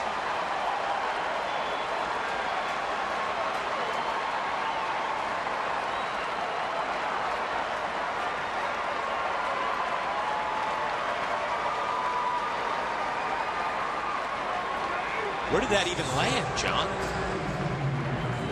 I don't know. I'm just reacting to the peace call. means goodbye. That means it went a long way. Yeah. Down and in. We'll take a look to see where this ends up. Over the minute in Minute Maid. And it got out of there in a hurry. That went over the railroad tracks, John. Chase Headley really had not had much to show for his day today. A line drive right to the right fielder, hit a ball hard, and finally hits a ball where they cannot catch it. These home runs today have been absolutely demolished. I've liked all the home run calls until the piece. You don't like the piece? Piece isn't my favorite, but you know what? You didn't, on AOL Instant Messenger back in the day when you were saying goodbye to your friends, you didn't used to say peace to them? AOL Instant Messenger? Yeah, you weren't a big AIM guy? You got the wrong guy. Wrong generation. You didn't have some cool screen name like @HotFlash17? Yes, that would have been it.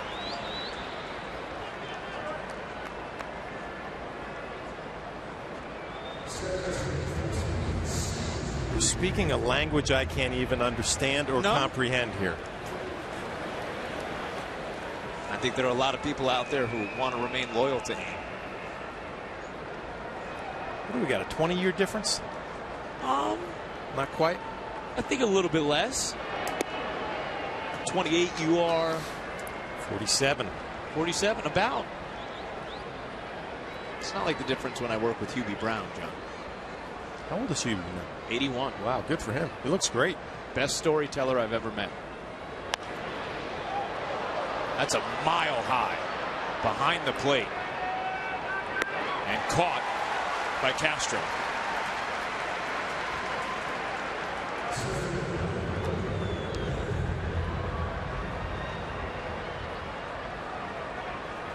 That look pretty much says it all. Stephen Drew comes in for defense, gets an at-bat, pops up to the catcher. Plenty of power this year, but looking to get on track at that average over 200.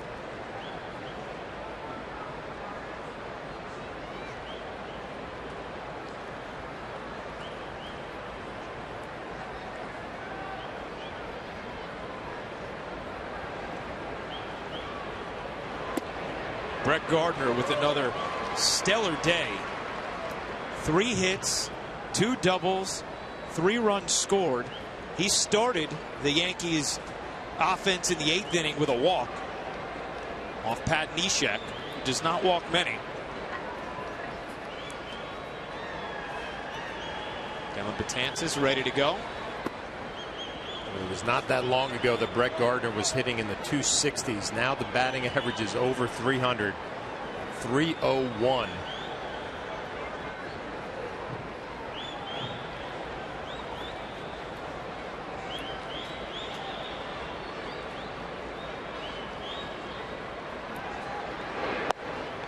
One and 2 on Gardner.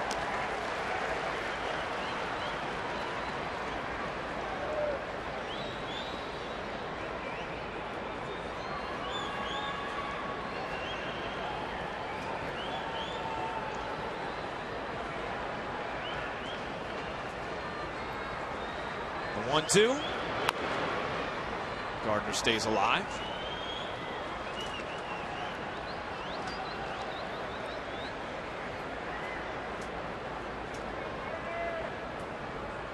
The Yankees trying to take 2 of the first 3 games of this series. Tomorrow, they will send Michael Pineda out for the final game before heading to Anaheim.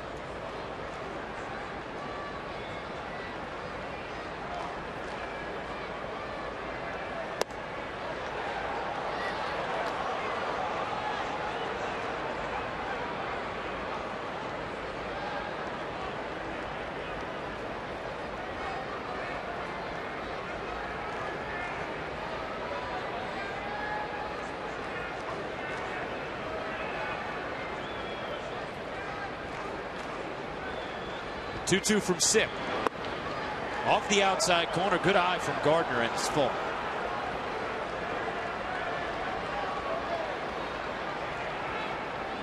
Every one of his at-bats is a good one right now. You hear me talk about it all the time, how hitters take pitches. I mean, that's a borderline strike. They say, what, if it's close, you better be swinging. He's not even flinching. I'm telling you how good he's seeing the ball. That good. Just foul. I believe the terminology you often use, John, for good takes is he just spit on it. Mm-hmm.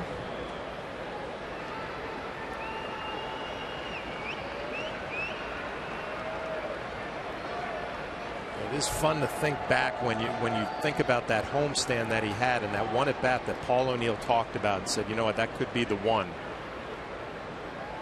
Win the pitch.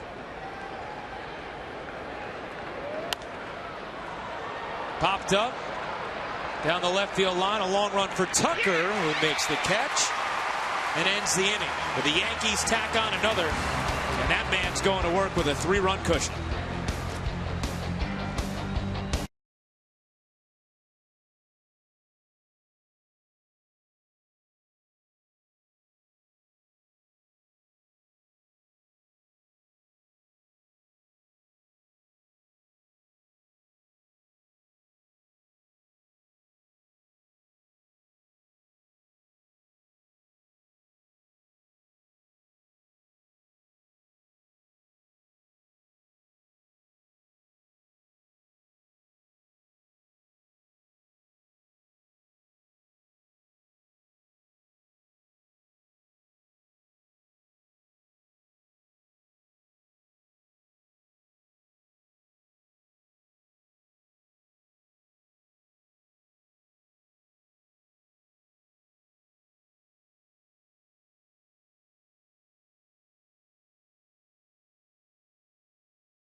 Looking for his second straight save.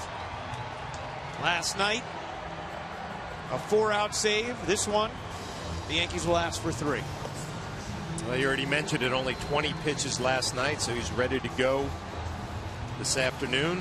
The numbers are just sparkling. Yankees bullpen has been very good today. Started with Brian Mitchell, continued with Chase and Shreve, then Justin Wilson, Dellin Betances. We finally found Chase Headley's home run ball. Looks like he put a little dent in it there out on the street, John. I understand why. It went a long way. Yeah.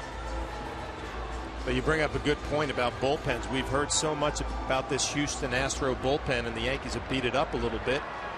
Meanwhile, the Yankee bullpen has done its part. We'll see if Dellin Betances can close it out.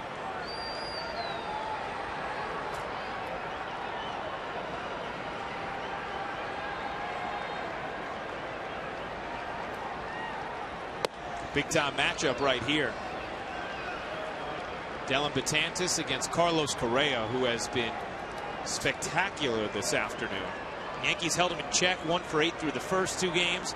But today it started with the defense and it's continued with the bat. 3 hits, a homer, a double, 2 ribbies. And you watch his swing, Ryan. It's violent, it's aggressive, but it's not out of control. We've seen some out of control swings from some of these young hitters. His approach very balanced, although violent when it comes through the zone. Betances gasses that to 98 miles an hour. Astros have struck out 11 times this afternoon. Pretty good matchup right here. 98 miles an hour. A violent, aggressive, athletic swing.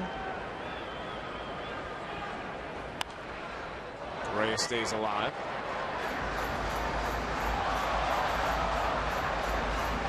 talking to Betances before the game today, and he told me he was so happy to get out on the mound yesterday, looking to erase that outing he had against the Phillies, which he allowed 4 runs. So that's why he loves the bullpen, because you never have to wait too long before your next appearance. Right back at it. Something just struck me when I watched Correa swing on a 2-strike pitch that was a fastball in the upper 90s, and he just kind of used his hands nice and easy. Good night. I only talk about that because when a guy throws hard, sometimes you want to swing harder, and he didn't try to do it on the fastball, but he doesn't get the fastball here. It's a break the ball, good block by McCann. You're looking for 98, you don't get it, you're going to take some swings like that. Correa is not alone in that group.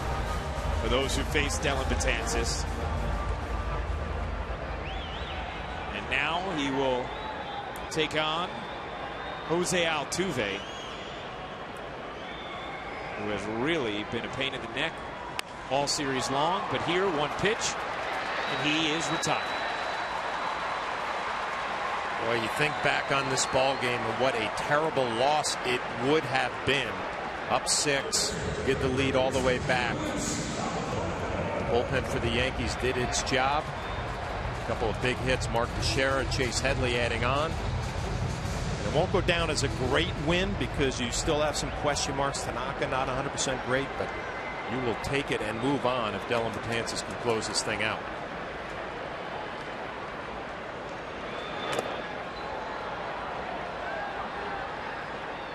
Ryan, I'm going to put a little star next to Mr. Mitchell's name. First reliever out of the bullpen. He impressed me today. Coming out throwing some strikes. We wonder if his role might get a little bit more important as we move on. Well, today was a big step for him. They need a righty. He did not do anything to disappoint or hurt his case today. Certainly did not.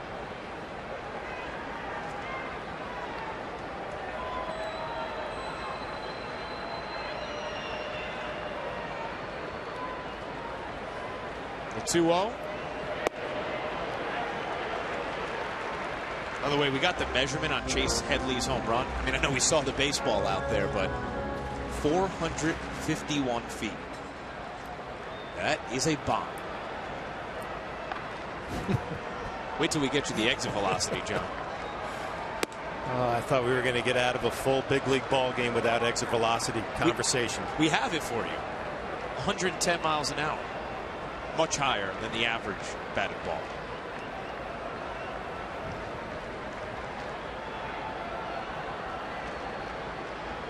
The 3-1. That is a strike. And Dellin Betances a strike away from ending this game. And giving the Yankees a hard-fought Saturday afternoon win. Here is the payoff. Ripped. That is a fair ball. And it's going to be a ground rule double for Luis Valbuena.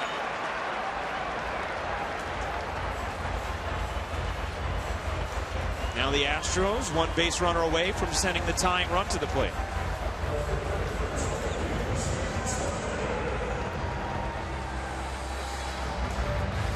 Preston Tucker will get his first at bat since coming on to pinch run for Evan Gattis.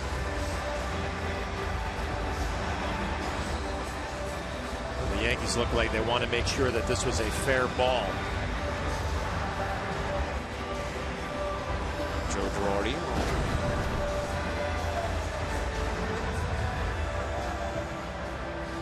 Get another look at it.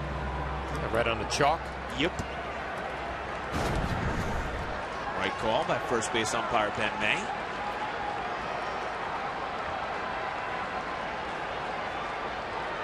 Here's Tucker. That's foul. I was talking to Betances about how when he comes out of the pen and we see him throwing breaking ball after breaking ball, when he feels like, okay, now it's time to go to the fastball. We saw him throw 5 straight yesterday. He said he totally and completely just trusts Brian McCann. Follows his lead completely, whatever he's feeling.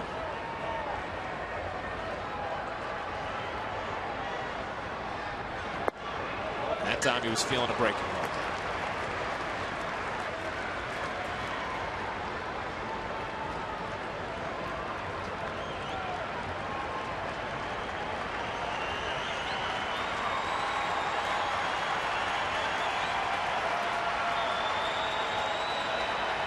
Tucker stepped out.